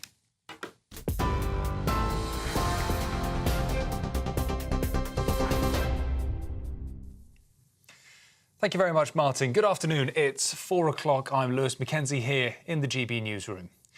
Now we'll start this hour with the breaking news from just about half an hour ago. James Cleverly has overtaken Robert Jenrick to the top spot in the latest round of voting to be the next leader of the Conservative Party. Cleverly leads the pack with 39 votes, Robert Jenrick second with 31 and Kemi Badenoch third on 30. Tom Tugendhat has now been eliminated from the race with only 20 votes. The final 2 will be decided at the next round of voting tomorrow afternoon. Now, the Director General of MI5 has warned that ISIS and Al-Qaeda are on the rise again, with an increased terror risk linked to the conflict in the Middle East. In a stark warning at the Counter-Terrorism Operations Centre, Ken McCallum revealed that Iran has been linked to at least 20 deadly plots in the UK over the past 2 years. He says both groups are attempting to export terror, highlighting the recent deadly attacks in Moscow as a brutal demonstration of what ISIS is capable of. As the conflict between Israel and Iran intensifies, MI5 is on high alert for potential domestic repercussions. So Keir Starmer is set for crucial talks in Berlin, joining leaders from the US, France and Germany this Saturday. The meeting will focus on the ongoing war in Ukraine and the escalating situation in the Middle East. It comes as the rise in tensions in Lebanon, promoting urgent diplomatic efforts among the so-called Quad nations. The Prime Minister's spokesperson says the meeting highlights the UK's commitment to tackling international issues alongside its allies. Now, water companies in England and Wales have been ordered to return more than £157 million to customers for failing to meet crucial targets on pollution and interruption of supplies. Ofwat has demanded that money comes off bills for households and businesses from next year. It follows a previous order to repay £114 million last year. The UK population has seen its largest annual increase in size since 1971. The Office for National Statistics estimates the total population grew by 1% in just a year, reaching 68.3 million by mid-2023, covering England, Scotland, Wales and Northern Ireland. The ONS says migration was the main factor behind the latest rise, as deaths exceeded births by around 16,300 in the same period. In the US now, Donald Trump marked 1 year on since the anniversary of the Hamas attack on Israel, calling it a nightmare. Speaking to a packed ballroom at his Miami golf club, the former president addressed a group of supporters, blaming the rise of anti-Semitism in America to the Democrats. A lot of that has to do with the leadership of this country. This attack, the October 7th attack, would never have happened if I was president. I can tell you. Staying in America now, it's just 29 days until the US elections, and Kamala Harris has been facing questions on critical issues, including the Middle East. Amid a growing criticism over her limited media appearances, the vice president addressed topics like Ukraine, gun ownership and immigration. In one tense moment, she refused to call Israeli Prime Minister Benjamin Netanyahu a strong ally after recent disagreements between the White House and Jerusalem. But it seems that Prime Minister Netanyahu is not listening. We're not going to stop pursuing what is necessary for the United States to be clear about where we stand on the need for this war to end. And finally, 51 Floridian counties are under a state of emergency due to the incoming Hurricane Milton. Satellite images show the storm churning through the Gulf of Mexico with winds reaching 180 miles an hour. Forecasters are warning of an 8 to 12-foot storm surge, the highest ever in the region, and, of course, widespread flooding. It comes as just 2 weeks after Hurricane Helene claimed over 200 lives in the southeastern parts of the United States. Well, those are your latest GB News headlines. I'm Lewis Mackenzie. There's more from me in half an hour. Now, it's back to Martin. For the very latest GB News direct to your smartphone, sign up to News Alerts by scanning the QR code or go to gbnews.com/alerts.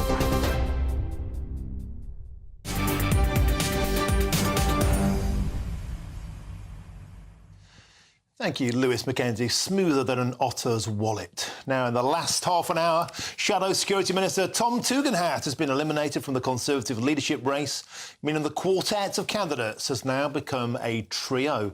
And here is the moment the result was announced. And declare the result of the third ballot in the leadership contest. 120 votes were cast, and the votes for each candidate were as follows. Kemi Badenoch, 30. James Cleverly, 39. Robert Jenrick, 31. And Tom Tugendhat, 20. So as a result of that ballot, Tom Tugendhat is eliminated from the contest. Well, that's a dramatic change of fortunes there for James Cleverly. And let's get more on this now with GB News political editor Chris Hope. Chris, an astonishing surge into pole position by James Cleverly, putting on 18 votes. He took every vote, it seems, that Mel Stride had to offer from the previous round. The wheels seem to be coming off of the Jenrick camp. Meanwhile, Kemi Badenoch still could have the champagne on ice. All to play for. It is indeed, Martin. Yeah, welcome back to the historic Westminster Hall, which has seen its own fair share of political drama over the centuries. And today, the Tory party has added just a bit of its own with this result in the third round of voting in the Tory leadership contest. Just to summarise there, James Cleverly surging ahead with nearly doubling his number of MPs backing him from 21 to 39. Robert Jenrick down 2 at 31. Kemi Badenoch up 2 at 30. So the former Security Minister Tom Tugendhat drops out. We've got reaction now from the main players. Kevin Badenoch says it's a very tight race and I'll continue fighting for every vote. She says it's also clear from every independent poll and survey that support from members is surging. That's Kevin Badenoch. James Cleverly, now the very clear front runner, he's saying the job isn't finished. I'm excited to keep spreading our positive Conservative message. No word yet from Robert Jenrick's camp, which we're waiting to see a tweet or a text message, nothing at all. Also, very interesting, a spokesman quote here from Kevin Badenoch's team, and this for me summarises what's going to happen tonight in Parliament. This spokesman says for Kevin Badenoch, there are 3 candidates left in this contest. 2 are gaining votes, that's her and James Cleverly, and one's going backwards and losing support. That's Jenrick. The right of the Tory party, the spokesman says, now needs to coalesce around Kemi, who can reach across and unify the party, has the star quality to cut through in opposition, and is indisputably the members' choice for leader. So very clear to me that tonight it's all about where do the right wing go? Do they go to Jenrick or Badenoch? And right now, Badenoch has momentum. An astonishing turnaround of events, Chris Oak. Thank you very much for that excellent update. Of course, we'll track back to you in Westminster Hall throughout the show for more reaction. As James Cleverly now the clear frontrunner, will Robert Jenrick reconsider perhaps and tip into the Badenoch camp in return for, I don't know, the promise of something down the line? Certainly all to play for. Now moving on to another huge story today. An Albanian criminal who sneaked back into Britain after being deported has won the right to stay under the European Convention on Human Rights, to be with his pregnant Lithuanian girlfriend. Now, can you believe this? It's an astonishing story. And let's move on, because is Tory leadership Robert Jenrick right? This debate now is about, is the only way to stop the boats to leave the ECHR? And joining me now to discuss this case is the human rights lawyer, David Hay. David, welcome to the show. David, so once again, we talk about the beloved European Convention on Human Rights. This time, Ardit Binaj, a 32-year-old Albanian deported after 6 months of a 2.5-year jail sentence for burglary, simply came back to the country, got his girlfriend pregnant, and now we can't get him out of the country because of his rights to a family life. David, hey, tell me, try and make some sense of this insanity. Good afternoon, Martin. I think on this one, I think certainly we can't yet blame the European courts. You know, this case started 10 years ago, and if you look back into the case when it started 10 years ago, when the man came illegally, I believe in the back of a truck to the UK, you've seen 10 years of basically complete failure. So a decade of failure from the Home Office, from our British judiciary, from the politicians even. You know, back in, I think it was in 2014 or 2015. Theresa May, when she was Home Secretary, issued a note to the judiciary to try and stop Article 8, which is a right to family life, from being a bar to deporting foreign criminals. But that wasn't done properly. It was a note, not actual legislation. Nothing ever happened. And 10 years on in the Conservative government, they didn't address the issue. So the reason why this man has been able to game the system, I think we need to look a little bit closer to home at this stage. Yes, it's still the human rights laws that's enabling to stay here, but nothing was done in those 10 years. But the fact of the matter remains, this, does it not, David, sends out a clear message that even if you're deported, even if you've been to jail, even if you've got no right to remain in the country, you can simply somehow get your way back in and get somebody pregnant, and you can't be kicked out. The way to stay in the country is just to get married and have a baby. It doesn't matter if you came here illegally in the first place. At that point, we become simply toothless to deport anybody.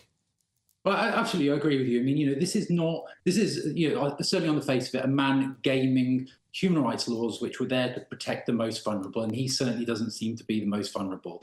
And that sends obviously a very bad message to others wanting to game the system. But it's our politicians and our judiciary that, you know, at the end of the day, it was our judiciary that came to the conclusion that he couldn't be deported because of his Lithuanian wife and his child here. It was their interpretation of the laws. It was also the failure of the politicians to address issues in not being able to deport people under human rights law. So until those things are fixed, and they're medium to long-term things, they're not quick fixes, we're going to keep seeing this problem again and again and again. And here we are again, and I don't see any changes anytime soon because there's so much work that needs to be done. And yet, also today, David Hay, the ECHR is in the crossfires because it's being utilised against SAS members. Again, it's like historic cases of where there may have been perceived wrongdoings in the field of battle by national heroes, servicemen.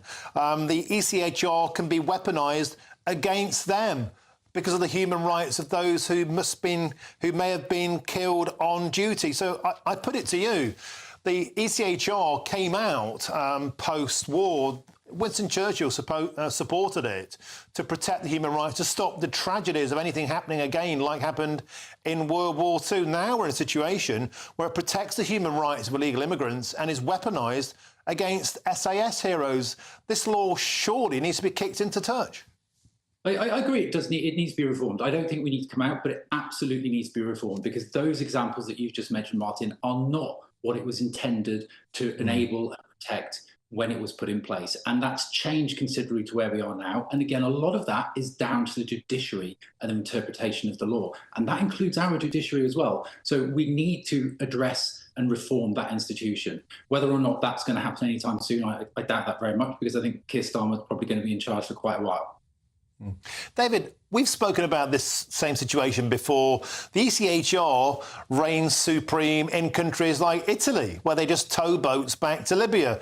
In Germany, where they're now sending illegal immigrants, criminals, convicted terrorists from Afghanistan back to the Taliban. Poland is closing its borders. They're in the ECHR and the European Union, but they have politicians who say, no, we're not going to listen to Strasbourg. We're going to have our own rules to reign sovereign. Is it the case, David, that we could do that here, but we just don't have politicians with the guts to do so? Absolutely. I mean, I've said it before. I mean, these are laws. We can break them if we want. Other countries are breaking or ignoring them.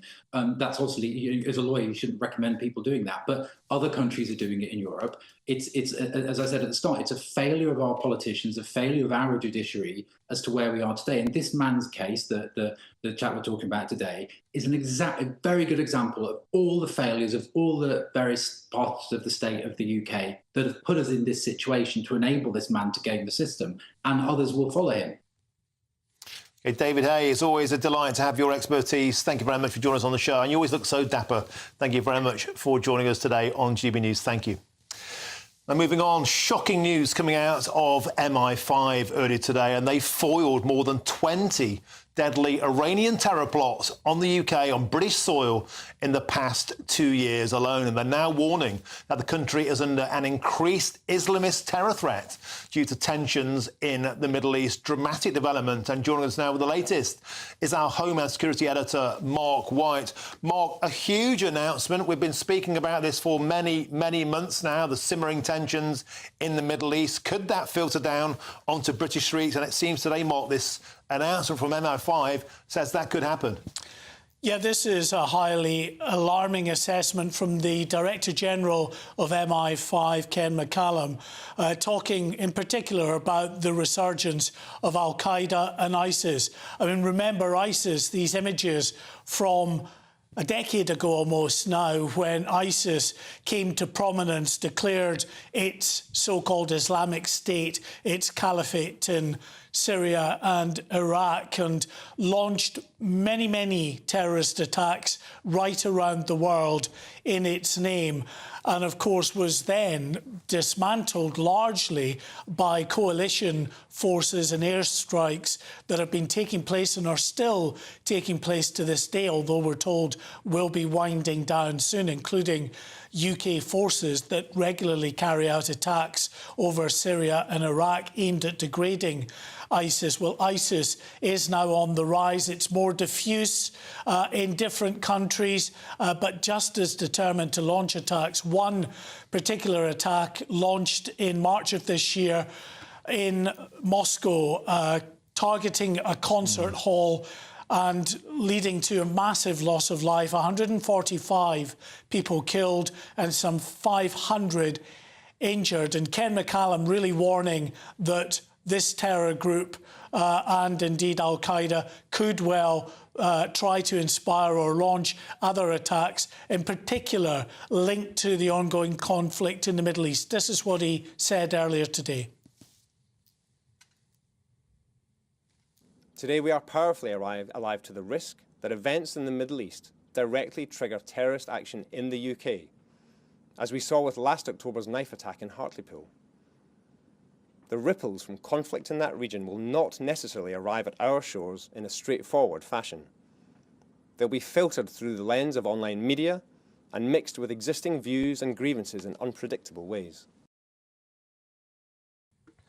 Now, Ken McCallum, Martin, said that the vast majority of the terrorist threat cases that his officers are investigating, 75% are Islamist-inspired terror threats. 25% could be categorised as far right.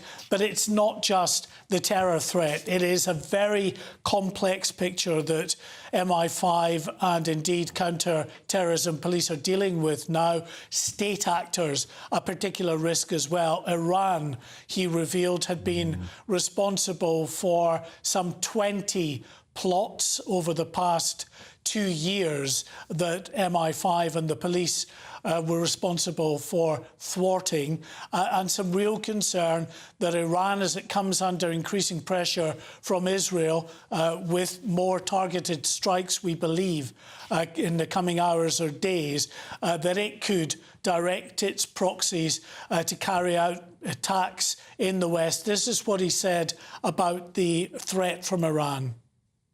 Since January 2022, with police partners, we have responded to 20 Iran-backed plots presenting potentially lethal threats to British citizens and UK residents.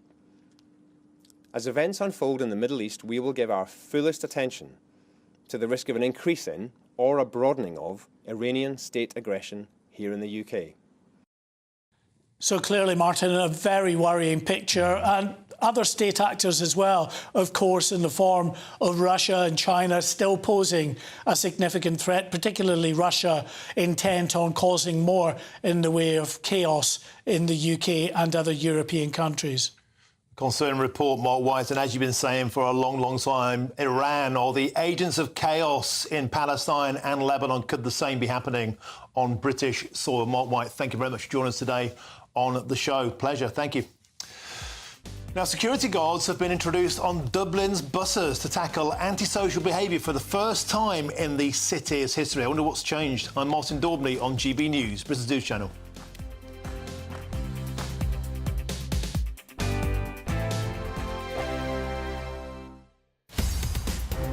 In the GB Newsroom, we bring you the news as it happens. With our team of dedicated journalists across the UK, we're ready to keep you up to date with what's happening every half an hour, every single day.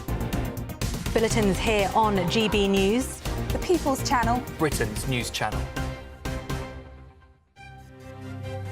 GB News Breakfast, every day from 6 a.m.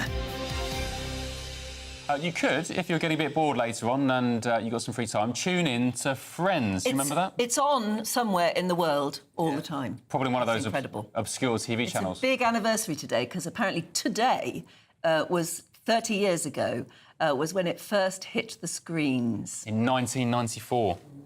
Just before, or just after I was born, 89 me. The show ran for 10 series, becoming one of the most popular sitcoms of all time, and it scored numerous accolades, including 62 Primetime Emmy nominations. Joining us now in the studio to talk everything Friends and the big anniversary is showbiz reporter Steph Tetchy and my friend as well. Happy Friends anniversary, guys. Yes, today is quite a monumental day for one of the most incredible sitcoms to ever hit. Our TV screens. that it's on somewhere in the world. There is. There's millions of people around the world who are watching reruns, watching either streaming or Friends, and it doesn't get boring for people. I think, you know, 30 years later, just that it's such a simple concept. 6 New Yorkers just following their lives and their friendships. It proved a hit with loads of viewers worldwide. Casting was superb. It was so incredible, and the thing is, these were all fresh faces at the time. It wasn't like they picked like people who were at the top of the game then. And I think it was such a hit with viewers is because they became our friends as well over the years. But obviously today is played with a bit of poignancy because, you know, there is one friend that is missing. And the creators of the show, Martha Kaufman and David Crane, saying that today is a bit fraught for both the cast because of Matthew Perry's passing, and he was known as one of the funniest friends, as most people would describe him as, and so today is kind of marred with sadness. GB News, the People's Channel. This is Britain's Newsroom, where your voice matters. It's just astonishing. With expert analysis and honest opinion, we don't just keep you informed. We bring you unique perspectives you won't see anywhere else. Can't argue with any of that. When the news happens, it happens here. On Britain's Newsroom, weekdays from 9:30 a.m. Only on GB News. I'm Christopher Hope. From pop stars to politicians, I'll interview anybody in a pub who's got a political opinion. Join me every Friday on Spotify, Apple Podcasts, YouTube or gbnews.com, or wherever you get your podcasts. This is GB News, the People's Channel.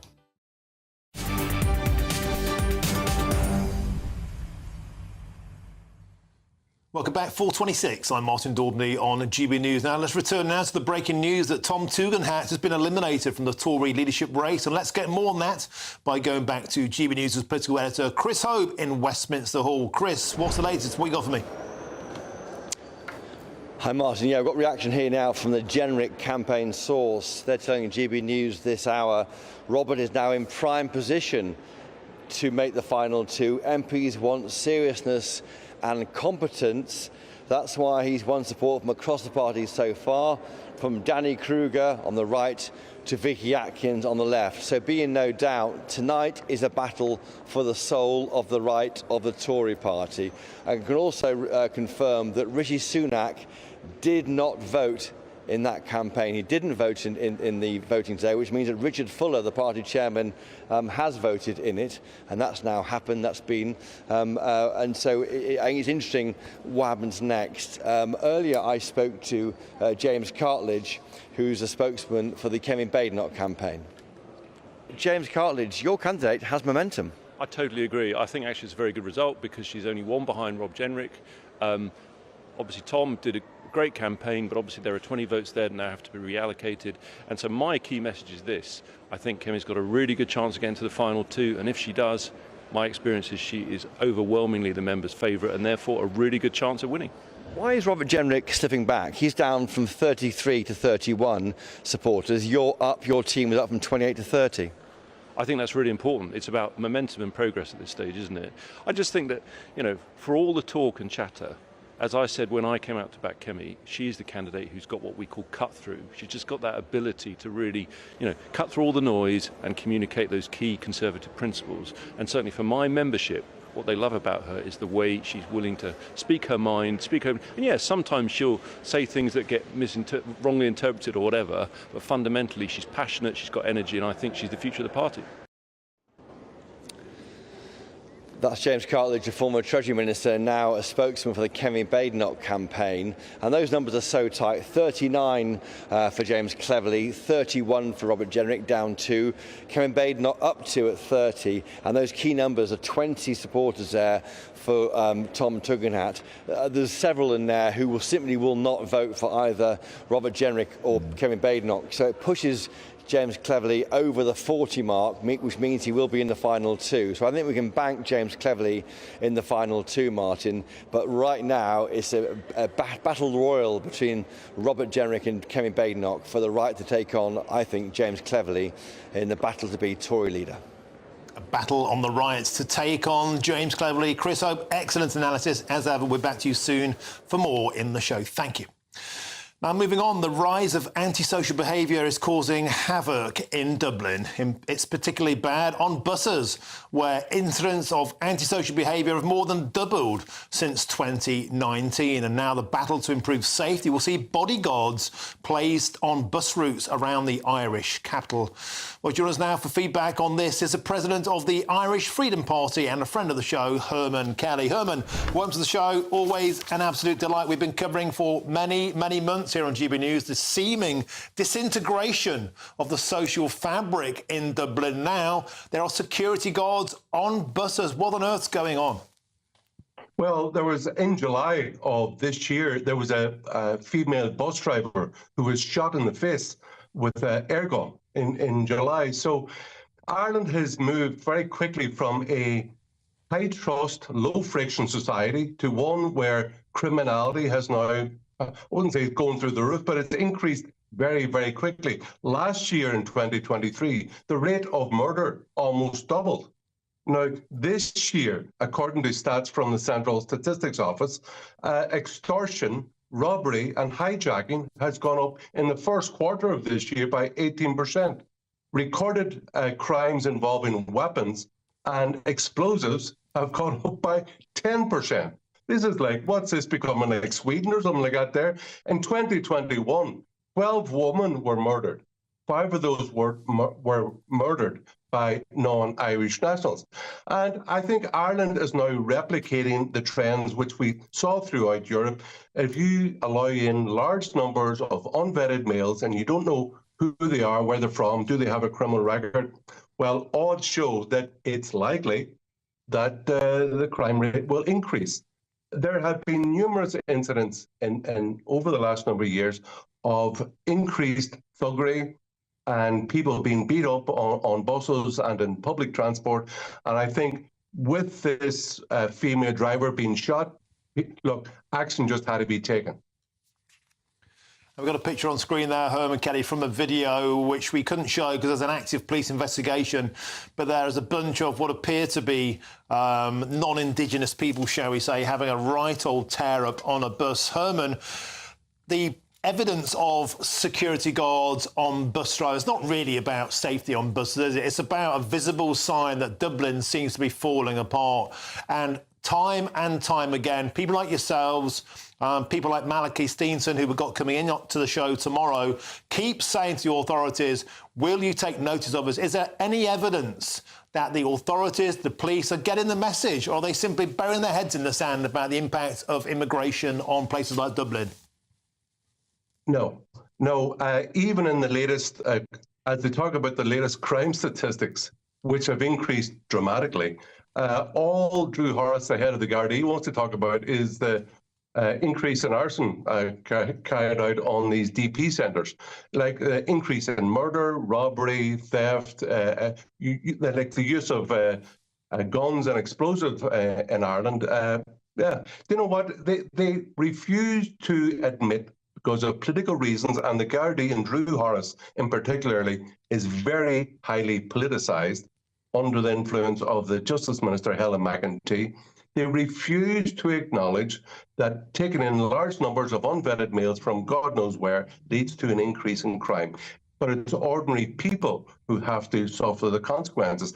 And yes, the politicians, Fianna Fáil, Fine Gael, are starting to make noises now because they can see the vast majority of the people, 75% according to polls, are opposed to mass immigration, but they're just making noises, but they're doing very little about it in practical terms. Yeah, Herman Kelly, thank you for joining us. It's a shame it's about such sad news. A beautiful city, Dublin, seems to be going into something of a decline. Herman Kelly, thank you very much for joining us on the show. It's always a pleasure to have your company. Thank you. There's lots more still to come between now and 5 o'clock, including a 14-year-old girl has been accused of trying to stab to death 2 teachers and a pupil. So, how do you stop knives in schools? Is it time for US-style metal detectors? But first, here's your latest news headlines with Lewis Mackenzie.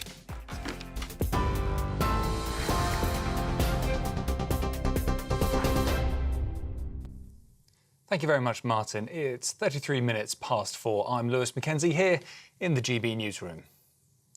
James Cleverly has overtaken Robert Jenrick to the top spot in the latest round of voting to be the next leader of the Conservative Party. Cleverly leads the pack with 39 votes, Robert Jenrick second with 31 and Kemi Badenoch third on 30. Tom Tugendhat has now been eliminated from the race with only 20 votes. The final two will be decided after the next round of voting tomorrow afternoon. And the Director General of MI5 has warned that ISIS and Al-Qaeda are on the rise again, with an increased terror risk linked to the conflict in the Middle East. In a stark warning at the Counter-Terrorism Operations Centre, Ken McCallum revealed that Iran has been linked to at least 20 deadly plots in the UK over the past 2 years. He says both groups are attempting to export terror, highlighting the recent deadly attacks in Moscow as a brutal demonstration of what ISIS is capable of. As the conflict between Israel and Iran intensifies, MI5 is on high alert for potential domestic repercussions. And the Prime Minister is set for crucial talks in Berlin as he joins leaders from the US, France and Germany this Saturday. The meeting will focus on the ongoing war in Ukraine and escalating tensions in the Middle East. It comes as tensions are rising in Lebanon, prompting urgent diplomatic efforts among the so-called Quad nations. The Prime Minister's spokesman says the meeting highlights the UK's commitment to tackling international issues alongside its allies. And finally, as Hurricane Milton makes its way across towards Florida, Governor Ron DeSantis says, if you stay, you will die. Satellite images show the storm churning through the Gulf of Mexico with winds reaching 160 miles an hour. Forecasters are warning of an 8 to 12-foot storm surge, the highest ever in the region, with widespread flooding. It comes just 2 weeks after Hurricane Helene claimed over 200 lives in the southeastern parts of the United States. Well, those are your latest GB News headlines. I am Lewis Mackenzie. More from me in half an hour's time. For the very latest GB News direct to your smartphone, sign up to News Alerts by scanning the QR code or go to gbnews.com/alerts.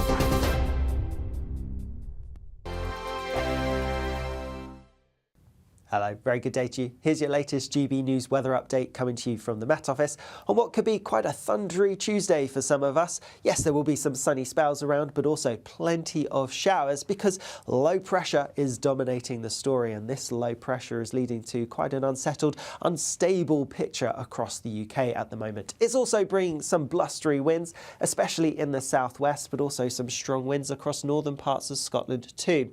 Otherwise, and there's going to be some persistent rain across parts of northern England and into southern Scotland, and then plenty of showers for many other areas, especially towards the south-southeast, where they could turn heavy and thundery. Temperatures are going to be a little bit on the high side for the time of year, highs of around 18 or 19 Celsius towards the south, a bit fresher further north. As we go through this evening, there will still be some heavy thundery downpours to watch out for, particularly across central southern parts of England and Wales. Could be some disruption. We do have a warning in force. Further north, something a little bit more persistent rain-wise across parts of perhaps Northern Ireland, but also northern England and southern Scotland. And then further north-northeast across Scotland, yes, it's going to still be quite windy, and there will be some further outbreaks of rain as we go through the end of the day. More unsettled wet weather to come for many of us as we go through the end of the day and overnight. The rain and showers starting to ease a little bit, so turning a bit dry as we go through the early hours of tomorrow morning, but still some wet weather around. There will be some clear spells here and there, but largely cloudy, so towards the south in particular, it's going to be a relatively mild night, a little bit chillier though further north, with temperatures dropping mid-single figures for some. As we go through tomorrow, a bit of a wet start across eastern parts of Scotland, some parts of northeast England, and rain continuing here for a time, but it should break up and clear away later on. And otherwise, there'll be some showers around again, but they don't look like they'll be as frequent or as intense as the ones that we're going to see today. Temperatures still on the relatively warm side towards the south, but turning colder from the north with a northerly wind. The latest GB News travel. Good afternoon, I'm Jules Buckley. There's queues in Tyne and Wear on the northbound side of the A1. Now from the Denton-Burn roundabout, that's junction 75, up to the Kenton Bar roundabout 77. There's a breakdown there, slow going, and of course it's partially blocked. Delays north up the M6 around Lancaster, though the previous bump from 33 to 34's cleared. The congestion hasn't. Flooding in the southwest of England affecting the M5. Southbound closed, Thornbury 14 down to the M4 at 15 and big delays. Southbound's also closed the M5 there, Taunton to Wellington, 25 to 26 for the same reason. A lane shut northbound near to Taunton for emergency repairs, that's queuing, as is the anti-clockwise M25, Chertsey to Wesley, 11 to 10, slow going. A lane out for a broken down lorry, that is looking stop-start. You can stay up to date throughout the day by visiting our website, gbnews.com.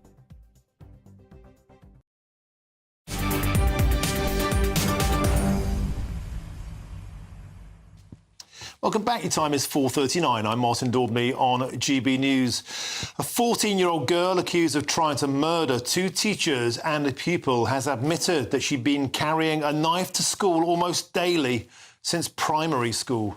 So what on earth needs to change to stamp this out? And is it time for US-style metal detectors at our British schools?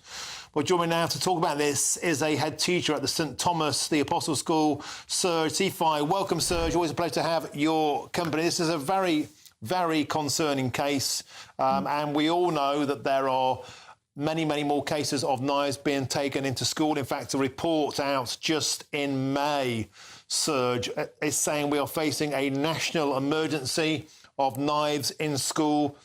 There were 174 knife attacks in schools last year in the UK, 4 every week. What on earth is going on, Serge, and how do we stop this? Well, how you stop it? Well, I think we'll all need to agree that, bearing in mind how often this comes up in the media, your programme and other programmes, whatever is going on at the moment simply isn't working. I think we need to go right back to basics in terms of parenting, in terms of the youth justice system, and the bottom line is we must now adopt, as a society, a no-tolerance view to children, anyone, but children in particular, carrying knives. I think there must be no tolerance in schools. Certainly in my schools, there are simple red lines. You bring a knife into school, you're never coming back into that school. You know, you bring drugs in, the same thing. You hit one of the teachers, the same thing. I'm afraid, and it's quite sad, and I don't mean to trivialise it, but you know, the trendy-wendy approach to bringing up children has clearly not worked. So we need to be doing something different, something with a bit of common sense that makes sure children know when they're doing right and when they're doing wrong. And I would plead to all parents, no more no-go areas in your household. You know, if you suspect something going on, look under their beds, check what they're looking at on the phones, and take action. Because I think this laissez-faire attitude to bringing up children, well, it's not working for us. Serge, you are channeling absolute common sense there. I think many people listening in will agree with you. But the thing is, in this particular instance, the father was aware that the girl had been excluded from school. This is all in the court report. And the father would routinely search the girl's bag for knives every day. But in this particular day, she had a knife in her pocket. She was determined, for whatever reasons we don't know, to get a knife into school, even when the parents were aware and attempted to be responsible and attempted to intervene. It didn't work. That brings me on to my next question. My sister lives in Texas. It's unpleasant, but they have metal detectors on schools there to try and stop kids taking weapons into school. Could something like that work in Britain? Even like one of those you just swipe over somebody, like, for example, you see at airports, or is that too far? Yeah. No, I'm not sure it's too far, but what would have to happen, it'd have to be all schools. As a head teacher, I can tell you now, if you set up a knife arch in your school, parents will automatically think you've got a knife problem in that school. As a parent yourself, you do not want to send your child to that school. So that's counterproductive. So it would have to be all schools. Secondly, you've mentioned the word. The girl was determined to bring the knife in. You know, she'll throw it over the fence, hide in the hedge for later on. Children aren't completely stupid. Once they're determined to do something, they will do it.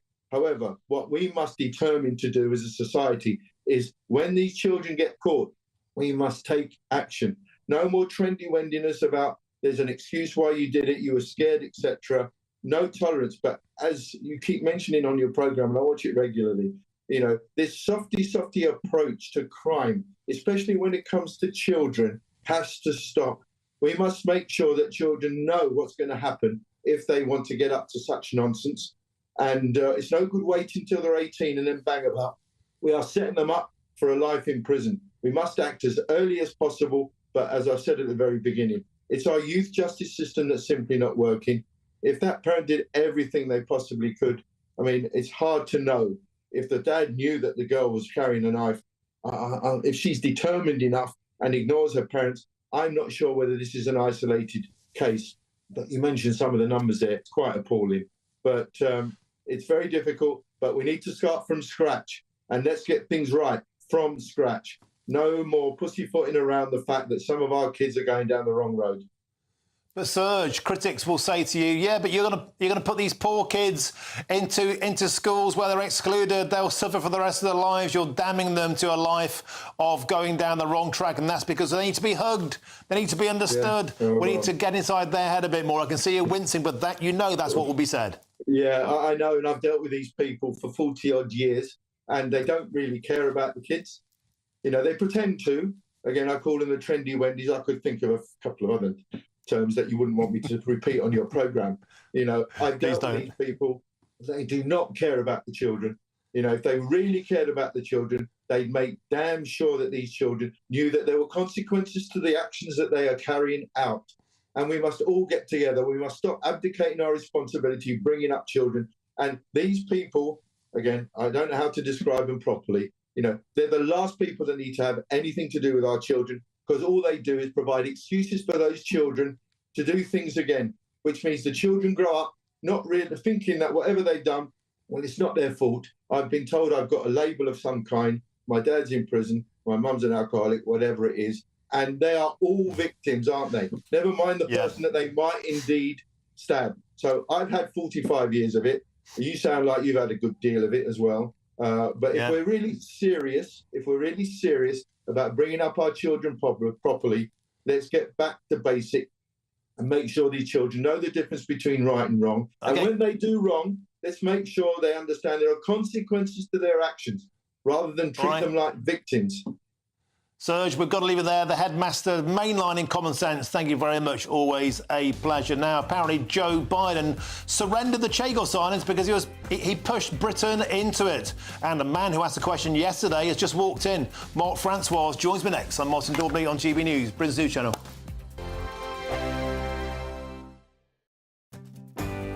I'm Stephen Dixon, and thanks for joining us on GB News, Britain's News Channel.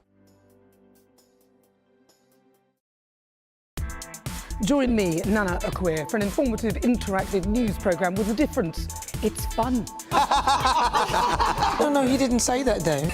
I'm so surprised. I think there's an element of truth to that. Join me from 3 p.m. every weekend, only on GB News, Britain's News Channel. This is GB News, Britain's News Channel. My kingdom for a voice. Scientists have, I can't believe this story, scientists have incredibly recreated the voice of Richard III using both his skull shape and a knowledge of medieval speech patterns. Me neither. The result is that the king, who was famously killed at the Battle of Bosworth in 1485, would have spoken in English close to that of a man from modern-day Yorkshire or Somerset. Let's take a listen. The sun shines with no less licht and splendour, nor does it suffer any diminution of its strength. Let's discuss this further with Yvonne Morley-Chisholm, the voice coach behind the project, who spent 10 years researching how the monarch would have sounded. Yvonne, you can probably see from my face, I have no idea how this works. Can you enlighten me as to what all this is about? Yes, thank you very much indeed, Dawn. So I had a mad idea 10 years ago. I normally work with actors where we have a recording of a historical person, and we do something called vocal profiling to train the actor who's going to be performing on stage or screen to move their tongue tip, their jaw, their lips, everything, and get behind the personality of who they're playing. We obviously have quite a lot of that missing from Richard. We don't have a recording of him.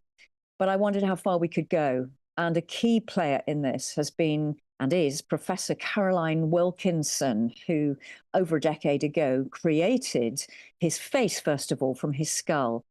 Now, on the day we, as Shakespeare would say, shuffle off our mortal coil, every little dent and dimple in the bones says how fit and strong the muscles were. So I thought, OK, we know what his face could do. GB News, the People's Channel. Every Saturday, 10 till 12, we'll bring you all of the news that you need to know. We'll also remind you that there is so much to smile about. It's my favourite time of the week. I get to relax, enjoy some light-hearted stories, and let Ellie teach me about fashion too. That's Saturday Morning Live, every Saturday, 10 till 12. Only on GB News, Britain's news channel. Hello there, I'm Eamon Holmes. Thank you for joining us on GB News, Britain's news channel.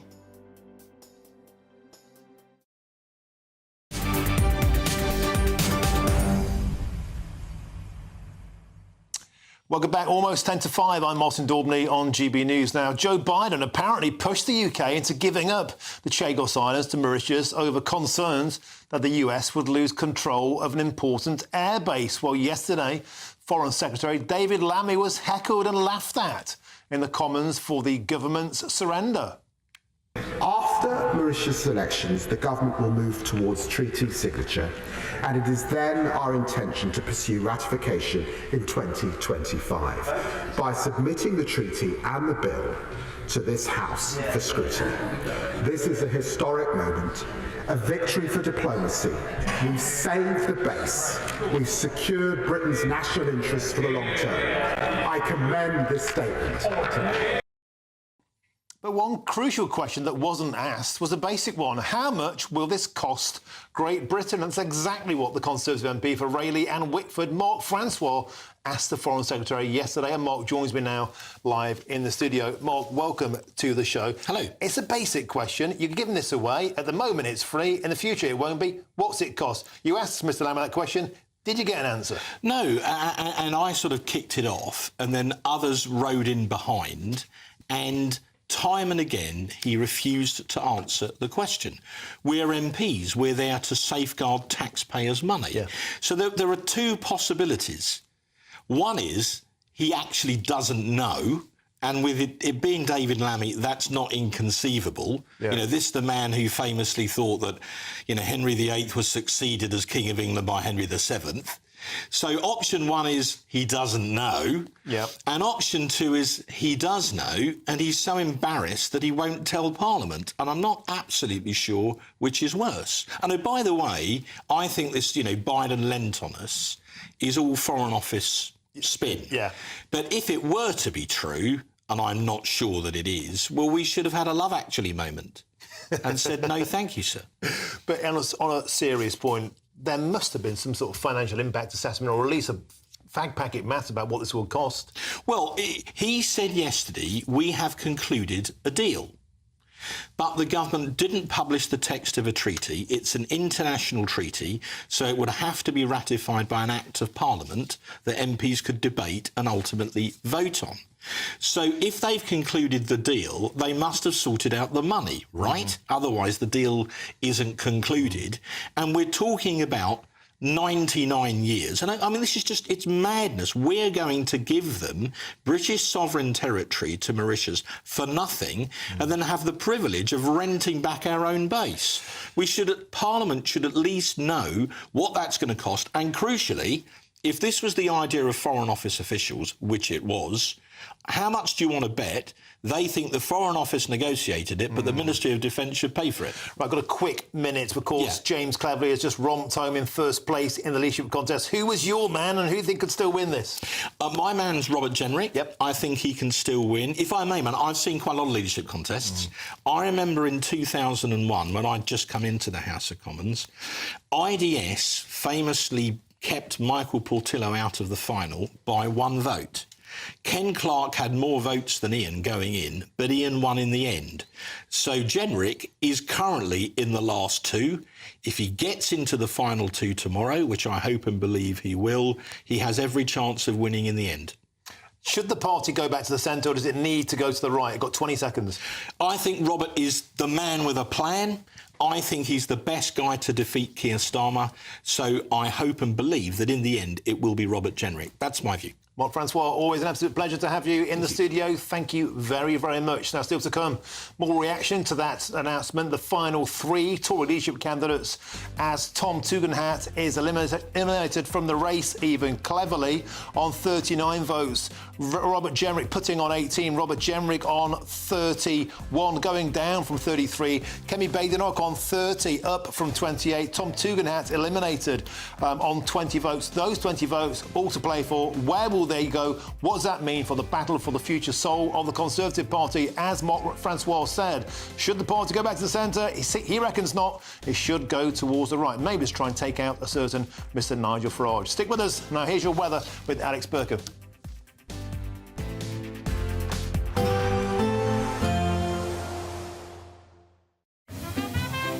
Heavy showers first thing will be followed by a warm, cosy day. Boxed boilers, sponsors of weather on GB News. Good evening. Here's your latest GB News weather update coming to you from the Met Office. Looking ahead, and by Thursday, things are looking largely dry, but quite a bit colder than of late. For the time being, though, still plenty of wet weather around. Low pressure dominating the story across the UK. It's this low pressure that has brought all the heavy thundery showers many of us have seen through today, and there will be some further showers as we go through the next few hours across England and Wales, but many of them clearing away towards the east overnight. Some persistent rain continuing, though, across parts of northern England and eastern Scotland, so staying pretty soggy here. With quite a bit of cloud around, temperatures won't drop a huge amount, especially in the towns and cities, many places holding up in double figures.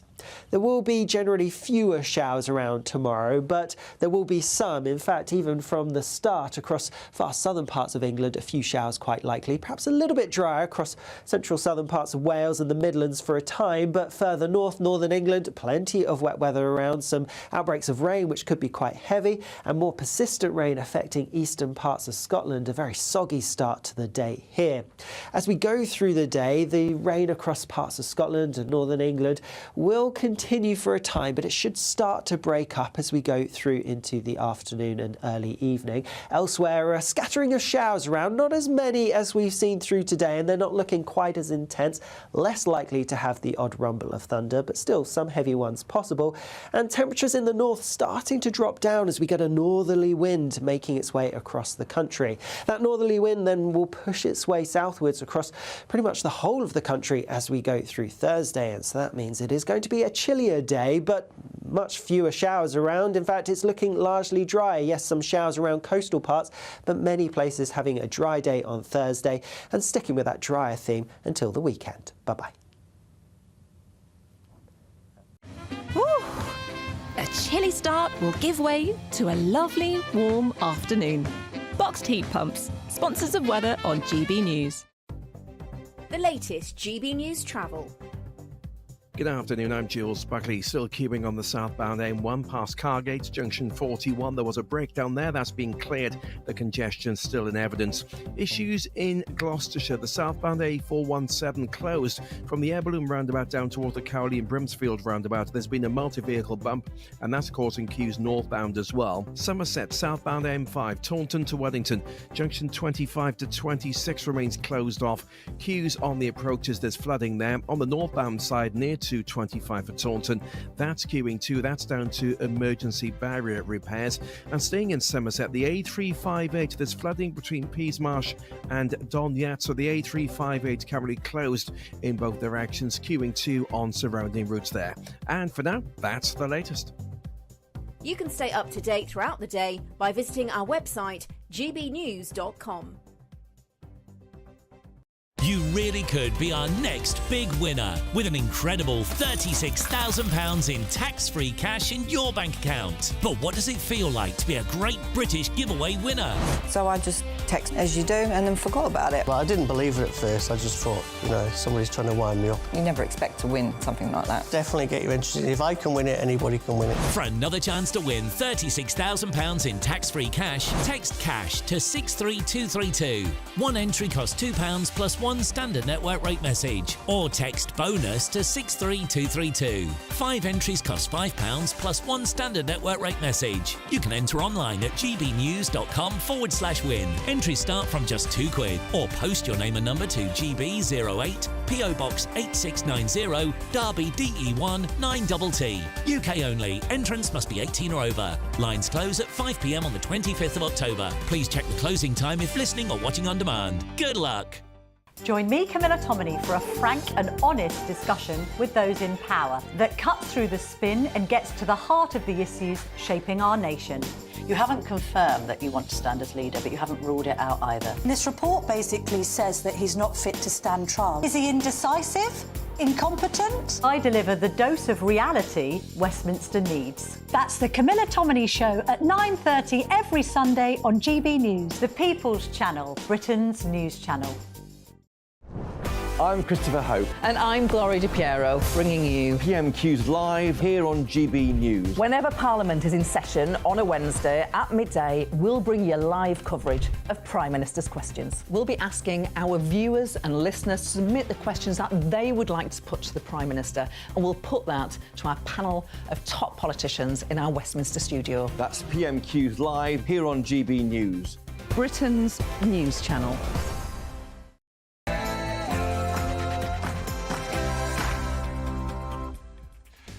A very, very good afternoon to you. It's 5 p.m. and welcome to the Martin Daubney Show here on GB News. Of course, we're broadcasting live from the heart of Westminster and all across the UK.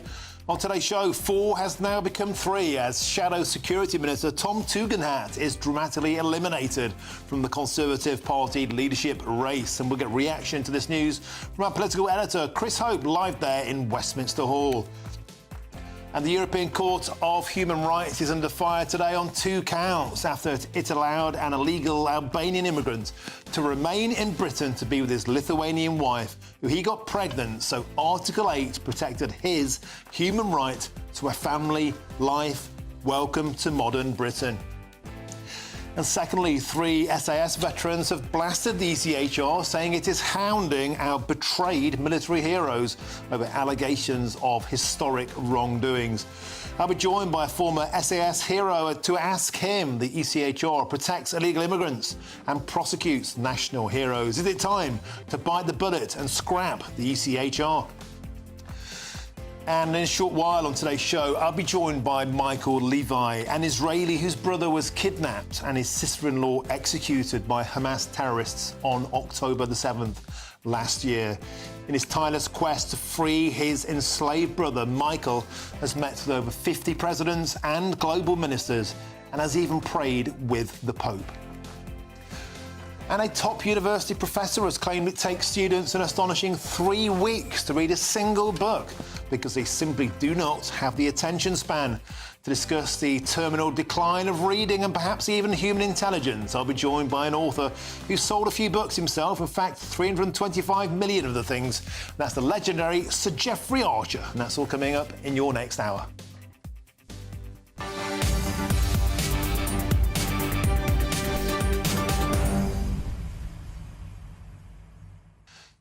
Once the show, so 4 became 3. James Cleverly is the romp-away leader in the Tory leadership race, but of course next it will go to the members. Should the party go back towards the centre? Mr Cleverly is that person, or should the party, to have any chance of heading off Nigel Farage's Reform Party, go more towards the right? And who might that be?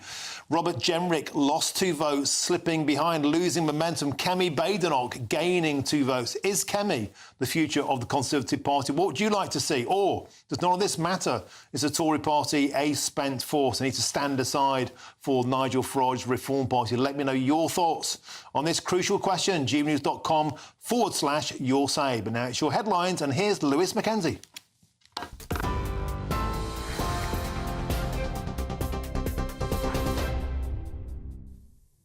Thank you very much, Martin. Good afternoon. It's just after 5 o'clock. I'm Lewis Mackenzie in the GB newsroom. James Cleverly has overtaken Robert Jenrick to the top spot in the last round of voting to be the next leader of the Conservative Party. Cleverly leads the pack with 39 votes, Robert Jenrick second with 31 and Kemi Badenoch third on 30. Tom Tugendhat has now been eliminated from the race with only 20 votes. The final two will be decided at the next round of voting tomorrow afternoon. Now, the Director General of MI5 has warned that ISIS and Al-Qaeda are on the rise again, with an increased terror risk linked to the conflict in the Middle East. In a stark warning at the Counter-Terrorism Operations Centre, Ken McCallan revealed that Iran has been linked to at least 20 deadly plots in the UK over the last 2 years. He says both groups are attempting to export terror, highlighting the recent deadly attack in Moscow as a brutal demonstration of what ISIS is capable of. As the conflict between Israel and Iran intensifies, MI5 is on high alert for potential domestic repercussions. And Keir Starmer is set for crucial talks in Berlin, joining leaders from the US, France and Germany this Saturday. The meeting will focus on the ongoing war in Ukraine and the escalating situation in the Middle East. It comes as tensions rise in Lebanon, prompting urgent diplomatic efforts among the so-called Quad nations. The Prime Minister's spokesperson has said that the meeting highlights the UK's commitment to tackling international issues alongside its allies. Water companies in England and Wales have been ordered to return more than £157 million to the customers for failing to meet crucial targets on pollution and interruption of supplies. Ofwat has demanded the money comes off the bills for households and businesses from next year. It follows a previous order to repay £114 million last year. The UK population has seen its largest annual increase in size since 1971. The Office for National Statistics estimates the total population grew by 1% in just a year, reaching 68.3 million by mid-2023, covering England, Scotland, Wales and Northern Ireland. The ONS says migration was the main factor behind the latest rise, as deaths exceeded births by around 16,300 in the same period. And finally, as Hurricane Milton makes its way towards Florida, Governor Ron DeSantis says, if you stay, you will die. Satellite images show the storm churning through the Gulf of Mexico, with winds reaching 180 miles an hour. Forecasters are warning of an 8 to 12-foot storm surge, the highest ever for the region, with widespread flooding. It comes just 2 weeks after Hurricane Helene claimed over 200 lives in the southeastern part of the US. Well, those are your latest GB News headlines. I'm Lewis Mackenzie. More from me in half an hour. Now, it's back to Martin. For the very latest GB News direct to your smartphone, sign up to News Alerts by scanning the QR code or go to gbnews.com/alerts.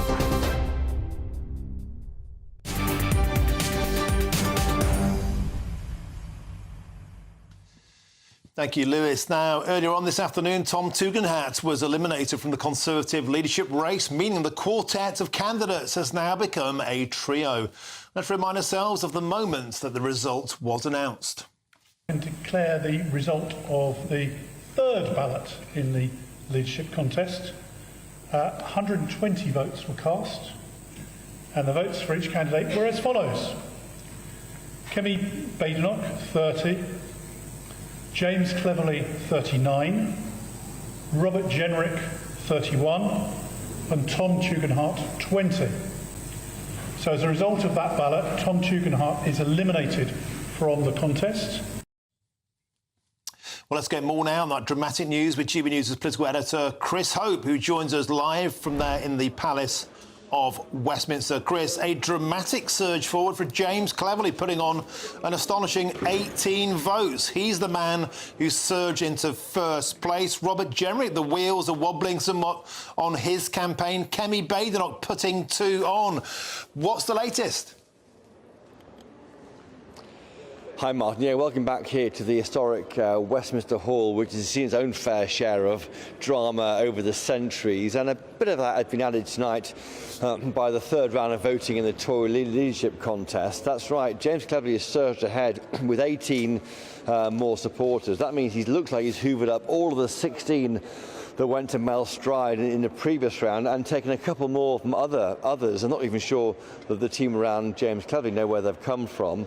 The two tied now, or nearly tied, or certainly fighting it out for second place, while Robert Jenrick on 31, Kemi Badenoch on 30. I should tell you that Robert Jenrick's team seem very relaxed. They think some votes will come back from Kemi Badenoch to him ahead of the big final two voting tomorrow.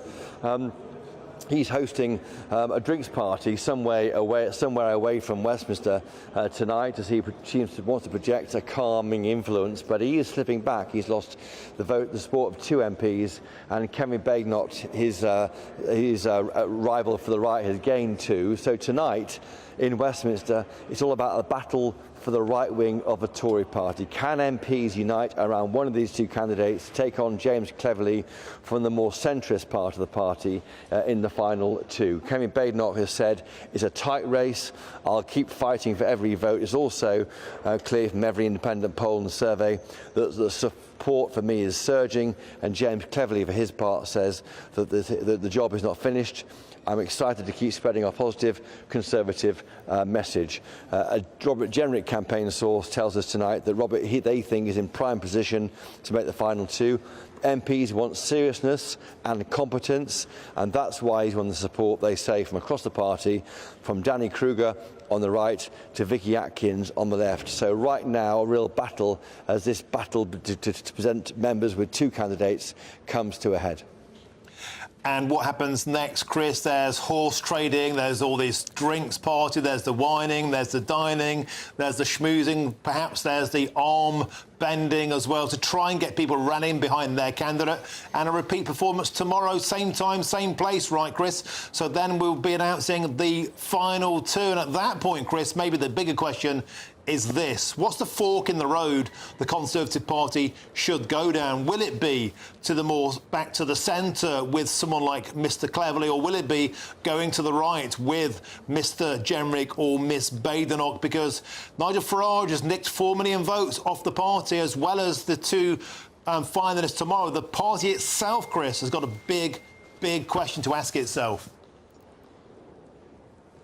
Well, that's right, Martin. I mean, what do you do with those 4.2 million people who voted for reform at the last election just in July? Now, by most accounts, the majority of those will be Tory voters who were just cheesed off with this Tory government and wanted to get them out of office. So how do you appeal to them? Do you present yourself as being authentically Tory, or do you chase those votes and go off to the right? Robert Jenrick's offering withdrawal from the ECHR, the European Convention on Human Rights. That's the bait he's putting down for those Tory voters. Kemi Badenoch is for many, more authentically Conservative, although she's not offering ECHR withdrawal just yet, but she's reviewing most things. She's offering a complete rewiring of the Tory party against James Cleverly to the left of both those two, who is saying, I'm just going to be proud about being a Conservative, and he's saying, let's not be embarrassed about the party we've been supporting. You know, this is his tribe, he told members last week at the party conference. So a real choice going forward. I mean, whether it's Cleverly against Badenoch or Cleverly against Jenrick, there's a choice there for members, and of course that's a debate you'll see played out on GB News, because next Thursday, the 17th, we are hosting an event for the final two, when Tory members will be quizzing both those individuals before the vote takes place on the 2nd of November. Chris Hope, excellent work today. As ever, my friend, there from the Palace of Westminster. Same time, same place tomorrow, and then 3 will become 2. Chris Hope, thank you very much. Always an absolute delight. Thank you.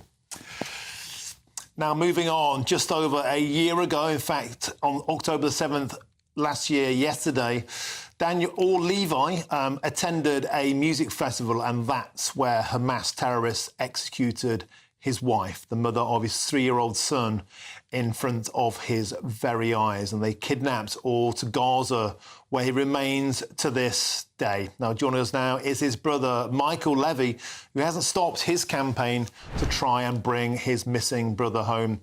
Welcome to the show. It's an absolute delight to have you on. It's an astonishing story, started with the tragic events of October the 7th last year. Would you mind telling us what happened to your brother on that day? My brother and his wife, Einav, left their then 2-year-old son Almog at home and headed to a music festival, the Nova Music Festival. They got to the festival at 6:20 a.m., 9 minutes before all hell broke loose there. They immediately had to run into a bomb shelter to hide from the missile attack. Few minutes after, a group of terrorists arrived to the same bomb shelter and started throwing grenades into it and sprayed it with bullets. They even fired an RPG into it. I'm not sure if you know how those bomb shelters look like, but it's basically a bus stop made out of concrete with not even a door. It's a tiny space. Owen and Einav squeezed inside together with 27 other people inside, and when the terrorists arrived over to witness his wife being executed in front of his eyes before he was taken into Gaza. And since then, this is what we do. And Michael, the images of that day are truly horrific. The barbarity of the Hamas terrorists knew no bounds. They were seemingly proud of their work, of what they did, of the anarchy they spread into Israel that day. And this impacted you in a way nobody ever could have seen coming. Michael, how did you first learn of your brother's plight on that day? When the first missile attack started, I called my mother and she told me Owen and Einav went to the festival. When we tried calling him, we couldn't reach him. The last call was at 7:39 a.m. He spoke to my mother, was completely terrified, and just repeated the sentence, "Mom, you don't want to know what's going on here." And at first they were missing, and then 4 days after, we discovered that the army recognized Einav's body, and that only after 8 days we found out that all was kidnapped. And since then, you've been tirelessly campaigning. You've been around the world. You're one of the most travelled relatives of anyone who was taken hostage on that day. You've met over 50 ministers and presidents, and you even prayed with the Pope. An astonishing thing to have done. Could you tell us about that moment and the hope that gave you? Unfortunately, I had to do it, and I'll keep doing it until all and the rest of the hostages are back. What can I say? That moment was a very emotional moment. I'm not a religious person, but praying with such an important figure is an emotional moment. He just put his hand on Or's face in the picture and prayed, and it was an amazing moment. It gave me a lot of strength. And Michael, you're obviously keeping your hope alive by staying as busy as you can and spreading the word. And thank you. I feel truly blessed to have your company on my show here today on GB News and to help spread the word. But may I ask you, has there been any indication of your brother's status? Has there been any information whatsoever given to you, or are you living in an absolute vacuum of information? When your brother or any family member is in the hands of those monsters, you live those uncertainties every second of your life, because even if you know something, nothing is guaranteed with those monsters.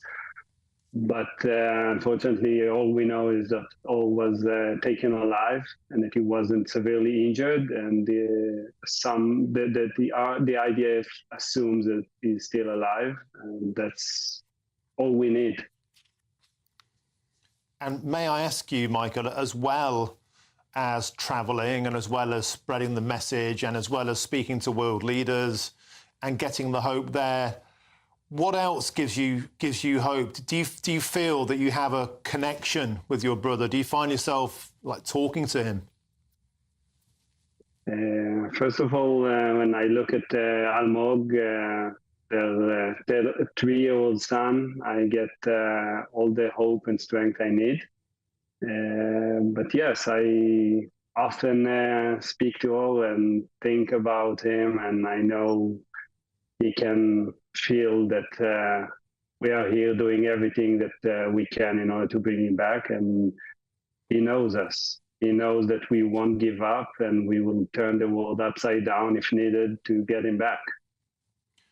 And Michael, may I ask you about the ongoing conflict? There's been a lot of reports, a lot of demands from Western leaders who perhaps don't understand the full situation, and particularly when we think back to the horror of October the 7th in countries far away like Great Britain, saying, lay down your arms, there must be peace talks.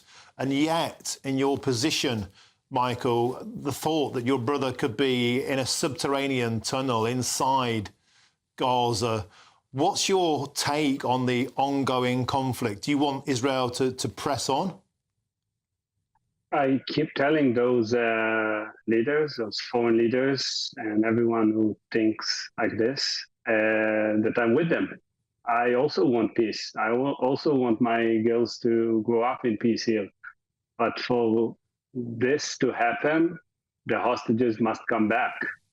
Once they are back, this war will end and the suffering for both sides will end. And we can start talking about peace, and we can start talking about what's next, and we can start talking about a two-state solution. I would love to live here in peace. We all wanted to live here in peace. But you cannot live in peace when you have a terrorist organization who declare that they want to basically commit genocide to your people. They will do it again if they can. And they will do it, and they will do the same in London and in New York and in Berlin. They already promised it. So I think that the international community needs to wake up. They have to understand that we were just the first. If you don't put your foot down now and stop this whole and get all the hostages back, it will happen again and again and again, but next time not in Israel, anywhere in the world. And Michael, when you think back to the barbarity of that day, and the images were circulating again yesterday, the very, very most evil thing that anybody could ever have done to other human beings was acted out on October the 7th. It was acted out onto your brother's wife.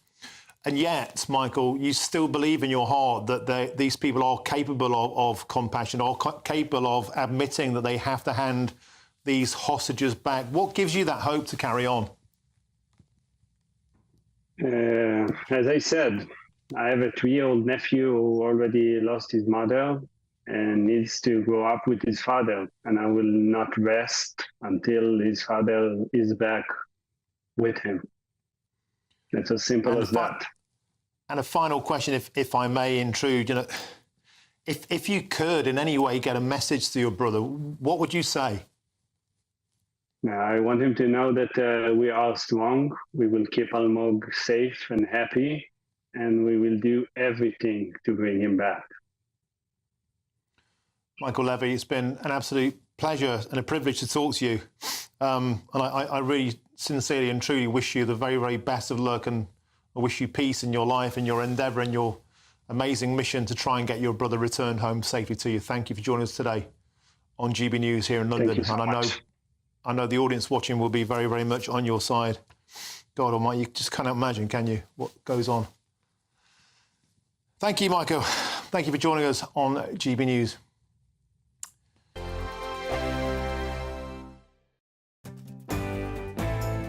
I'm Andrew Pearce. This is GB News, the People's Channel, Britain's news channel.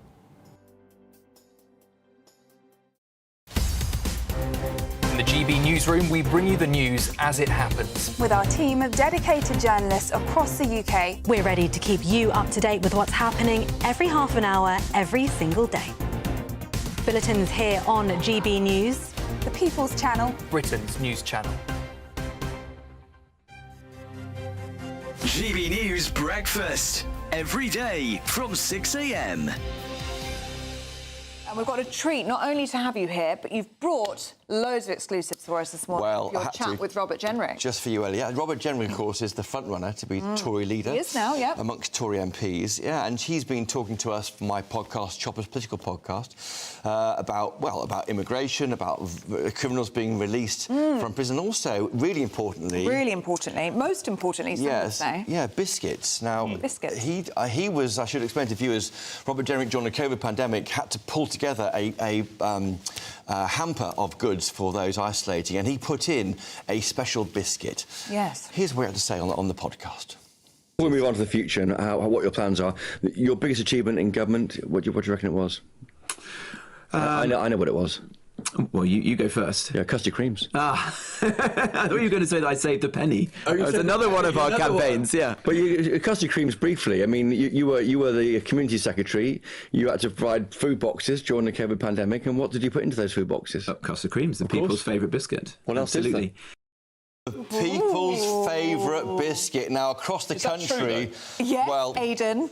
Coffees are being dropped across the country. Yeah, is that really the people's favourite biscuit, Aidan? Listen, you'll never change my opinion. I like shortbread, but I like it homemade. With a sprinkling of sugar. Listen, I'm type 1 diabetic. I had to be quite moderate in terms of my intake, but goodness me. I mean, a nice cup of tea. that's a good one. It's about the shape as well. If you show, some more intelligent biscuit companies, they will make shapes of biscuit that fit into the tea. But it's nothing worse than when you put it into a narrow cup and it won't go in, will it? You can't hit the... So you like the triangular... Not really triangular. Fingers. Just something a bit elongated that I can turn sideways and dip in like that. Got you. GB News, the People's Channel.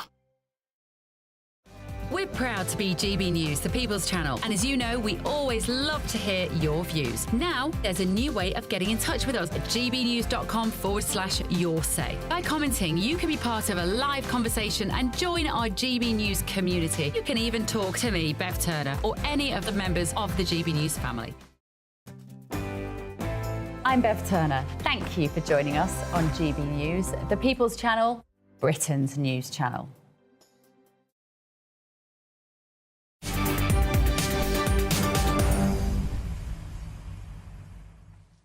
Welcome back. Your time is 5:26. I'm Martin Daubney on GB News. Now, in the United States of America, 51 Florida counties are now under a state of emergency as what's being described as a monster hurricane sweeps closer to an already embattered coast, as you can see on your screen there.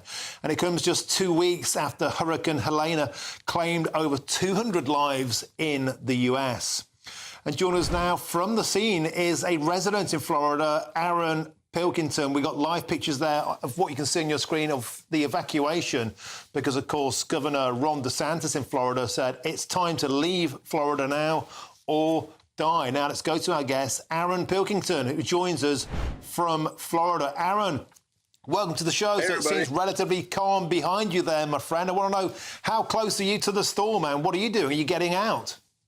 So actually right now we've had to go to several gas stations because, as you can see behind me, there is no gas at pretty much 90% of any of the stations we went to. And right here, we just got plywood to go board up some of the houses.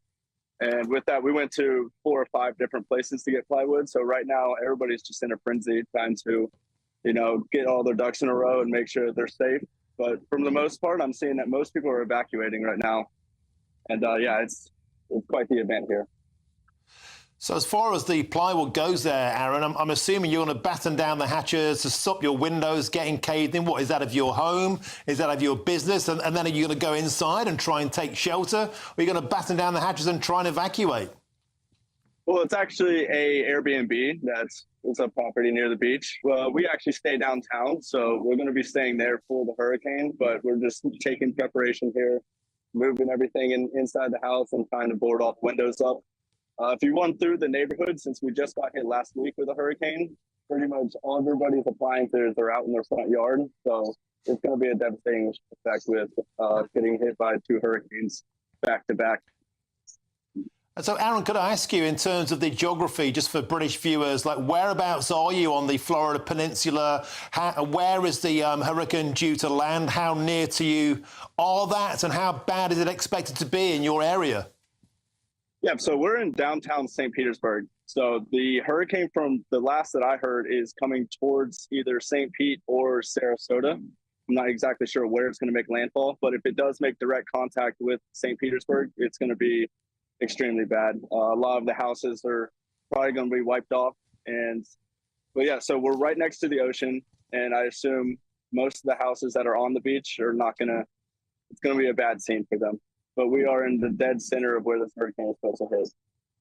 So, Aaron, you're going to persevere and try and protect that property there on the beach. But by your own admission there, you're right in the eye of where this is going to be making its landfall, and it's going to have a pretty big impact area. So how far are you planning to get away from where you are now in St. Petersburg? I mean, how far do you need to go to get away from this devastation?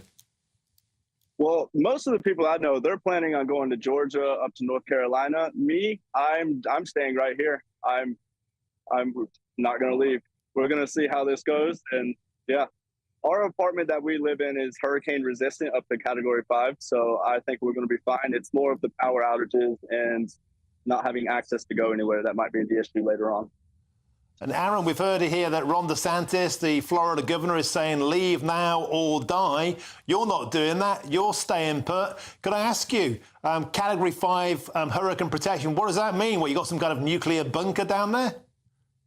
No, it just means I am a degenerate and I love adrenaline. We're going to see how this goes. And I'm here for you guys to report along the way. Well, Aaron, that's an offer I'll certainly take you up on if you manage to sort of keep it all together. But on a serious point, if you're right in the middle of the eye of the hurricane, adrenaline might not do you much good. I mean, this has got to have the power, to pick up cars and throw them about, right? Yeah, we're gonna see what happens. Like I said, we're gonna see how this hurricane hits. The last couple ones that came through, it hasn't been too bad, but from what we're hearing, this one's gonna be quite the storm.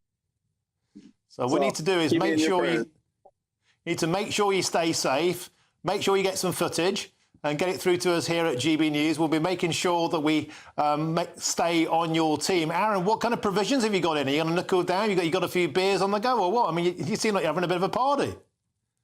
Hey, it's Florida. We're having a hurricane party. We got a couple cases at the house. You know, we're having a good time over here. Hopefully we survive. I think we will. And I'm going to be out there reporting just for you guys. Well, Aaron Pilkington, that's an astonishing revelation. You stay safe. And, of course, to repeat, the governor of Florida is saying leave or die. You're not doing that. You're staying put. Aaron Pilkington, got to say, wow, brave man. Thank you very much for joining us live from Florida here on GB News. What do you say to that? What an astonishing interview. Wow. Get a case of beer and just ride it out. That's one way of doing it, certainly. And there's lots more still to come between now and 6 o'clock, including 3 veterans have blasted the ECHR, saying it is hounding our betrayed military heroes over allegations of historic wrongdoing. I'll be joined soon by a former SAS hero for his views. But first, here's your headlines. Lewis Mackenzie.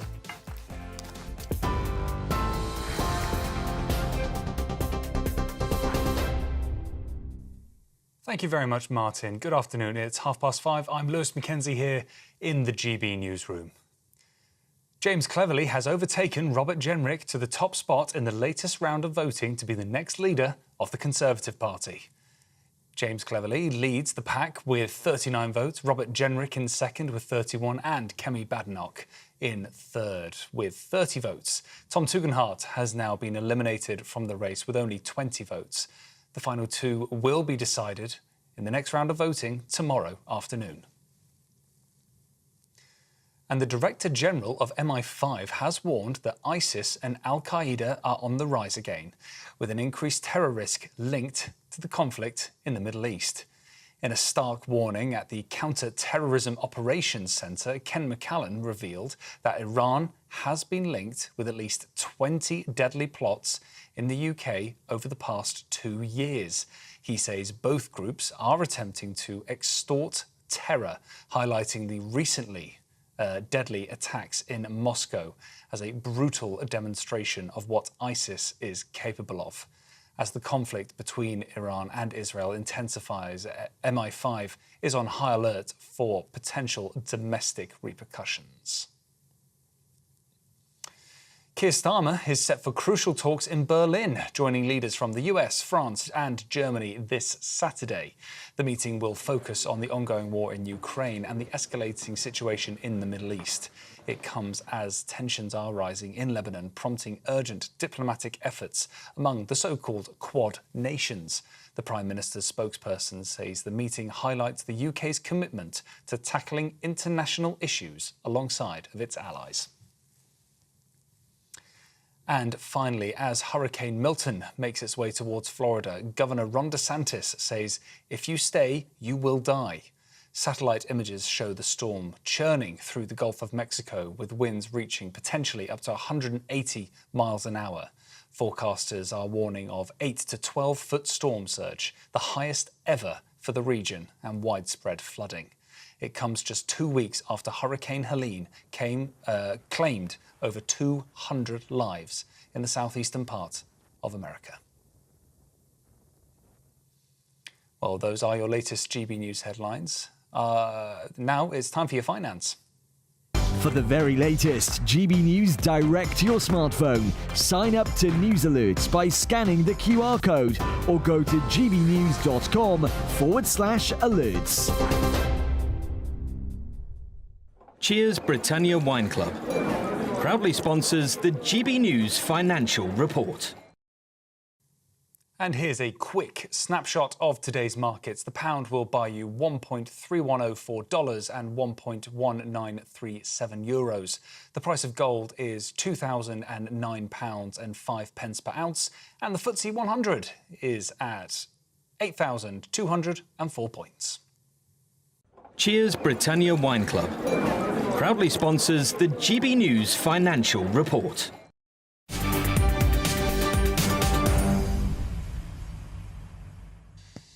Thank you, Lewis. Now, joining me now is Miriam Cates, who is standing in for Michelle Dewberry tonight on Jubes & Co. It's going to be Cates & Co. What's on your menu, Miriam? Good evening, Martin. Well, first of all, we'll be looking at the Tory leadership race. Quite a surprising result. Tom Tugendhat out. I think people expected that. But cleverly now, clearly in the front runner, and perhaps the favourite, Kemi Badenoch, may not make it through the voting tomorrow night. So we're going to have Michelle Donnellan, former Cabinet Minister, who's supporting Kemi Badenoch on the show, discussing that. We're also going to be discussing children and tech. So news today that kids just don't have the concentration spans that they're used to. They can't read books anymore. But at the same time, the Labour Party have got a TikTok executive in number 10. It calls into question, can Labour properly regulate tech for children? So really exciting show coming up. Lots of politics, bit of economics, and some great panellists. Miriam, as I've got you here, I've got to press you. Who would you have voted for today? I am completely neutral, Martin. Oh, come off it. Who would you vote for today? I'm not neutral, but I'm not going to say. But I do think it is quite surprising. And I saw a really interesting article today saying that there are 3 groups out there. There's the public as a whole, who prefer Cleverly. There's the MPs, who we thought until today preferred Robert Jenrick. And there's the members who prefer Kemi. So nobody's going to be happy. Super stuff. Well, everyone's going to be happy when they tune in and see you. I hope 6 so. till 7, I hope that's so. Miriam Cates on the Jubes & Co. cover. Fantastic stuff. Thank you very much, Miriam. Good luck tonight. Now, stay with us as I'll be joined by an SAS hero shortly for his views on whether the ECHR are betraying our military heroes. Hello, very good day to you. Here's your latest GB News weather update coming to you from the Met Office on what could be quite a thundery Tuesday for some of us. Yes, there will be some sunny spells around, but also plenty of showers because low pressure is dominating the story, and this low pressure is leading to quite an unsettled, unstable picture across the UK at the moment. It's also bringing some blustery winds, especially in the southwest, but also some strong winds across northern parts of Scotland too. Otherwise, and there's going to be some persistent rain across parts parts of northern England and into southern Scotland, and then plenty of showers for many other areas, especially towards the south-southeast, where they could turn heavy and thundery. Temperatures are going to be a little bit on the high side for the time of year, highs of around 18 or 19 Celsius towards the south, a bit fresher further north. As we go through this evening, there will still be some heavy thundery downpours to watch out for, particularly across central southern parts of England and Wales. Could be some disruption. We do have a warning in force. Further north, something a little bit more persistent rain-wise across parts of perhaps Northern Ireland, but also northern England and southern Scotland. And then further north-northeast across Scotland, yes, it's going to still be quite windy, and there will be some further outbreaks of rain as we go through the end of the day. More unsettled wet weather to come for many of us as we go through the end of the day and overnight. The rain and showers starting to ease a little bit, so turning a bit dry as we go through the early hours of tomorrow morning, but still some wet weather around. There will be some clear spells here and there, but largely cloudy, so towards the south in particular it's going to be a relatively mild night, a little bit chillier though further north, with temperatures dropping mid-single figures for some. As we go through tomorrow, a bit of a wet start across eastern parts of Scotland, some parts of northeast England, and rain continuing here for a time, but it should break up and clear away later on. And otherwise there'll be some showers around again, but they don't look like they'll be as frequent or as intense as the ones that we're going to see today. Temperatures still on the relatively warm side towards the south, but turning colder from the north with a northerly wind. The latest GB News travel. Good afternoon, I'm Johnny Ratner. Big problems in County Durham to the southwest of Barnard Castle at Bowes. The A67 remains closed. Recovery works taking place just off the A66 following an accident. In Northamptonshire, the A43 remains shut between the Sywell and Hannington turnoff for accident investigation work. And meanwhile, on the M5 in Somerset, the motorway remains closed southbound from junction 25 at Taunton to 26 at Wellington. Emergency barrier repair works are underway following an accident where a lorry caught fire this morning. And in Somerset as well, the A358 is closed between Doniet and Peasmarsh. And this is just southwest of Ilminster because of flooding. Finally, on the trains, no service between Exeter St David's and Yeovil Junction, also because of the bad weather. That's the latest. You can stay up to date throughout the day by visiting our website, gbnews.com.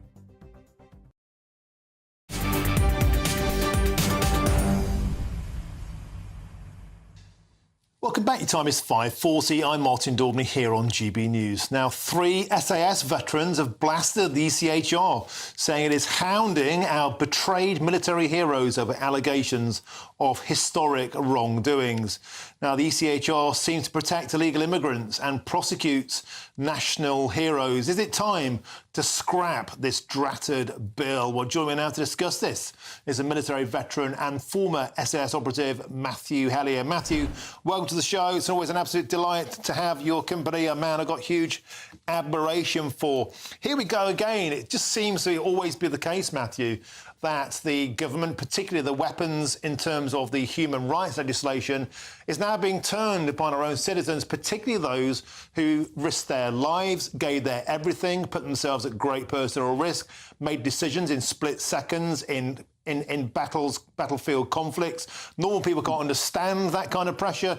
You can. What's your take on this this legislation being weaponised against military heroes? Yeah, the ECHR was not adopted by this government or successive governments to hound our troops who are facing extreme danger in battle zones. You know, it is there to protect, human rights within society. But the 3 senior officers that have written to the government recently on this matter, asking to activate Article 15, which gives special forces and British soldiers not,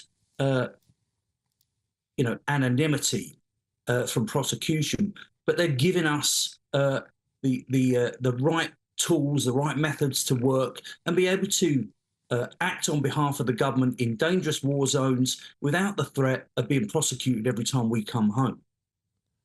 And the trouble with this kind of legislation is a bit like firearms officers who are being prosecuted for, again, split-second decisions made in a very, very highly pressurised environment that the general public and certainly human rights lawyers have no comprehension of that kind of arena. And yet this is being weaponised. How does that make you feel? I mean, you're the elite. The SS is the elite, and yet you're being treated worse, actually, Matthew Hellier, than Albanian illegal immigrants. Today, we've seen Ardit Binaj, an Albanian illegal who was thrown in jail for burglary, kicked out of the country, rightly so, deported, came straight back to Britain, got his missus pregnant, a Lithuanian, and the ECHR is protecting him. He's allowed to stay in Britain so he can have a family life, but the same legislation being weaponised against people who serve their country. Matthew Hellier, how does that make you feel? What the public and what the general public does not understand and are not aware of, the process and protocols that SAS soldiers and British soldiers in war zones go through just to activate an operation against a terrorist. This is a very intricate, detailed protocol, which means that we have to submit a business case for every time we go on an operation. That business case has to be cleared by legal representatives of the government.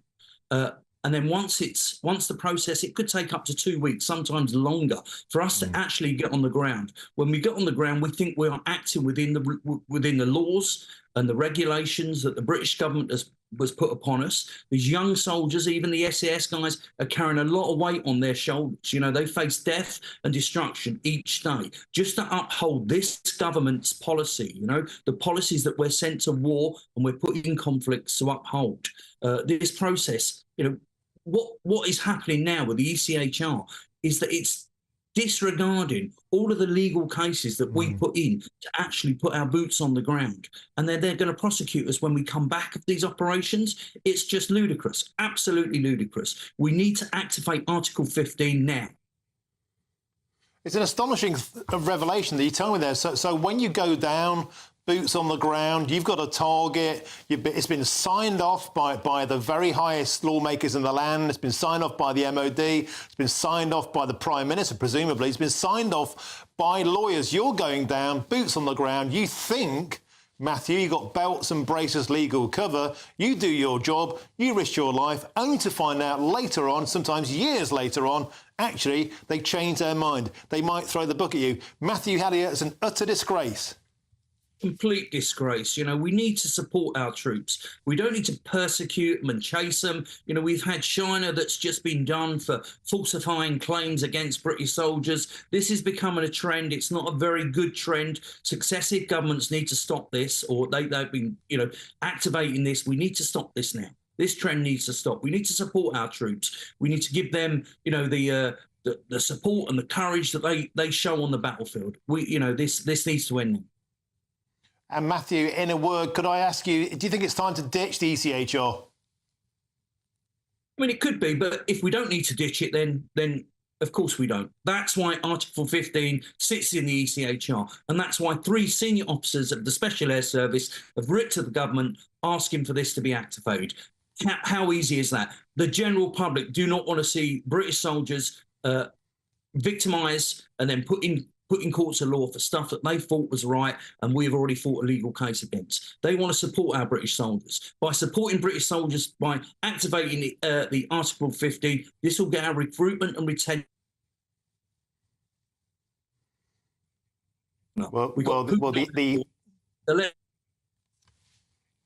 Okay, we're going to have to leave it there, I'm afraid. Wow, no, the terrorists couldn't take down Matthew Hellier, but an internet connection did. But look, it's an absolute pleasure having you on the show. Thank you very much. Now, in a moment, I'll be joined by the legendary Jeffrey Archer after an Oxford professor has claimed that university students are no longer able to read books in less than 3 weeks. You couldn't make it up. I'm Martin Daubney on GB News.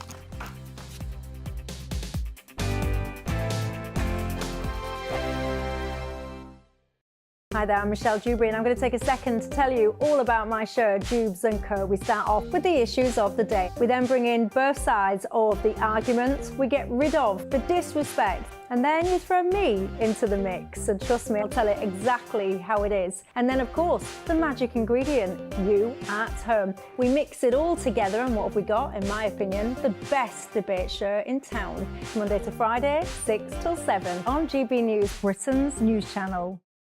This is GB News, Britain's news channel. There's a huge financial and mental strain for parents, but we have this system now where it talks about they bringing a family member to help, but I don't think that's happening a lot of the time. I think people are having to be off work, look after their child, and often, sorry to say, but their school always calls the mum, and then you have this situation where you have nobody to look after your child. People's grandparents don't seem to want to do it so much, and often family members aren't just down the road. So what we have is no village.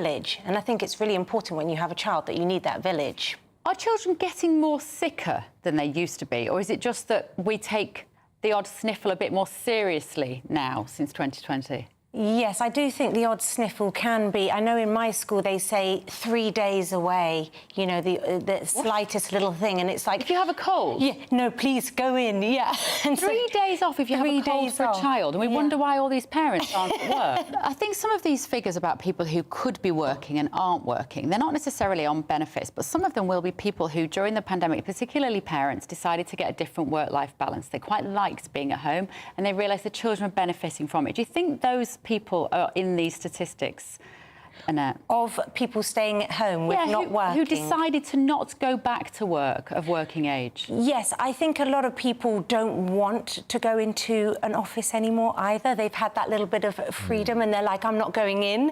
And I know employers are trying to get them to go in, but they just want to be at home. They want to be near their children if their children are sick, whether that's the mum or the dad. And also a lot of people don't live near their office or wherever. They don't want to commute. Train fares have gone up, so they say, well, why should I pay? So you have this whole knock-on effect throughout the economy. GB News, the People's Channel. Welcome to State of the Nation, daily plunge into the stories shaping our country. I'm Jacob Rees-Mogg, and Monday to Thursday we bring you the insights, the facts, the truth about how our country is being governed. Because what happens in Downing Street matters down your street. Tune in to State of the Nation every Monday to Thursday, 8 to 9 o'clock. Only on GB News, the People's Channel, Britain's news channel.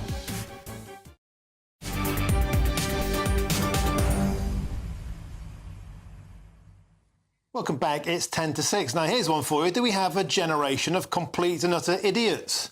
Well, an Oxford University professor has claimed that university students, even literary students, English students, can you believe it, are no longer able to read books, long books, that they used to be able to read 3 books a week. Now, he claims they struggle to get through 1 book in 3 weeks. Why? Apparently, it's because mobile phones have wrecked their poor brains and they've given them a much shorter attention span.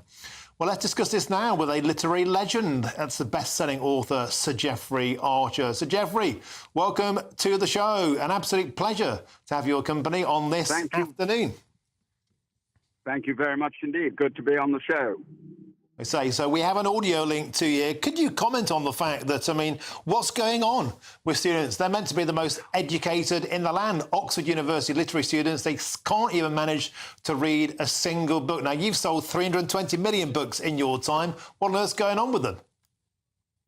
Well, it's interesting you say in your time, because the truth is that Cain and Abel came out on television 30 years ago when there were only 3 television stations, BBC One, BBC Two and ITV. Now there are 200. In fact, I'm not sure there aren't 200 on Netflix. And indeed, the fashion has changed. Even 10 years ago, only 1% of my books were on audio. Now 9% are on audio. So the world has changed. And let's face it, Charles Dickens didn't have the problem of the things you've just mentioned, TikTok and other things. Neither did Alexander Dumas, who managed to write The Count of Monte Cristo and The Three Musketeers in the same year.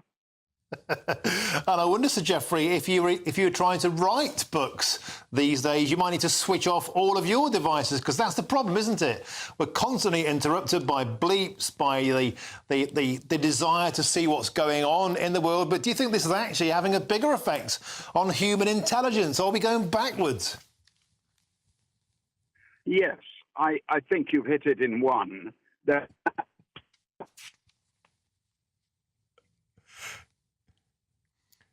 Sir Geoffrey has been interrupted. See, we were just saying that gadgets always interrupt our lives.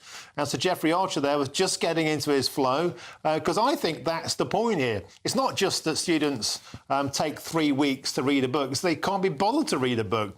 They'd rather like play on TikTok and kind of fart around, as it were, on social media, because that is just what they do these days. And I think this is having a measurable effect and impact on human intelligence. I think people aren't reading books anymore because, do you know what? When I was a kid, I used to get bored all the time. Like Sir Geoffrey Archer just said, there was nothing to do, especially on Sundays, Top of the Pops. That was about it. You had to be creative. You had to sit down, read books, Lord of the Rings, get lost in an adventure, use your imagination, use your noggin, and actually think, what could I do better in my life?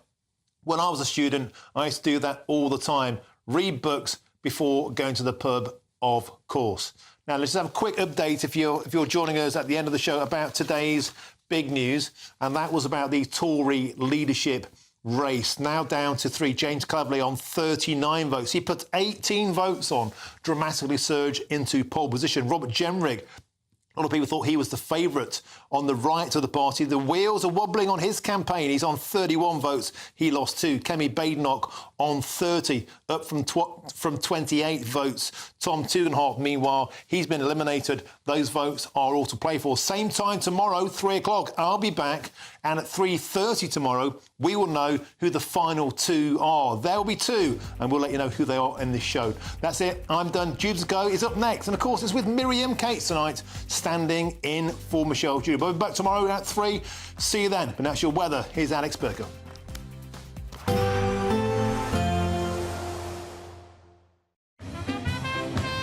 There will be a light breeze in the morning, leading to a warm front. Boxed heat pumps, sponsors of weather on GB News. Good evening. Here's your latest GB News weather update coming to you from the Met Office.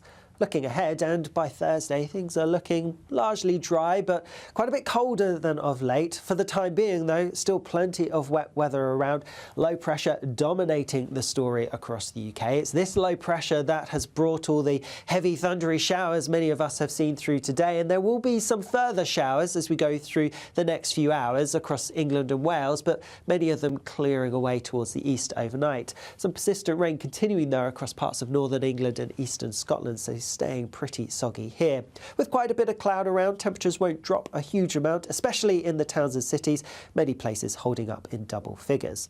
There will be generally fewer showers around tomorrow, but there will be some. In fact, even from the start across far southern parts of England, a few showers quite likely, perhaps a little bit drier across central southern parts of Wales and the Midlands for a time, but further north, northern England, plenty of wet weather around, some outbreaks of rain which could be quite heavy, and more persistent rain affecting eastern parts of Scotland. A very soggy start to the day here.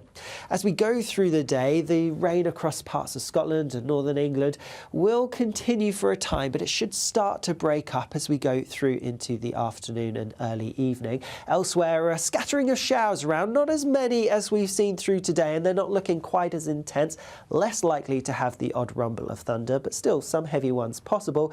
And temperatures in the north starting to drop down as we get a northerly wind making its way across the country. That northerly wind then will push its way southwards across pretty much the whole of the country as we go through Thursday, and so that means it is going to be a chillier day, but much fewer showers around. In fact, it's looking largely dry. Yes, some showers around coastal parts, but many places having a dry day on Thursday and sticking with that drier theme until the weekend. Bye-bye.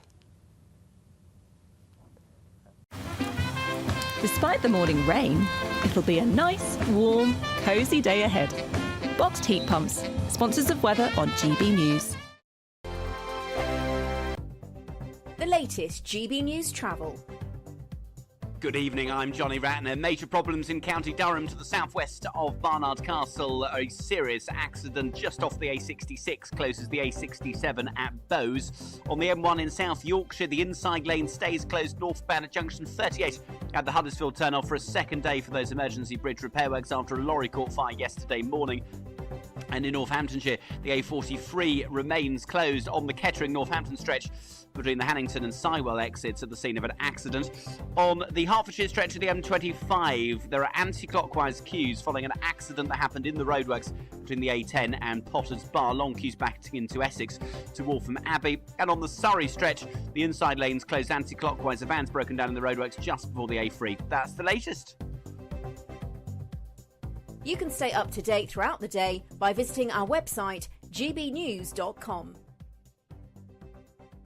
There's just 3 weeks left to grab your chance to win a whopping £36,000 cash in the Great British Giveaway. That's like having £3,000 each month for an entire year. Extra cash in your bank account that you can do whatever you like with. Take a year off and keep it to yourself. You don't even need to tell the taxman, as it's totally tax-free. For another chance to win £36,000 in tax-free cash, text CASH to 63232.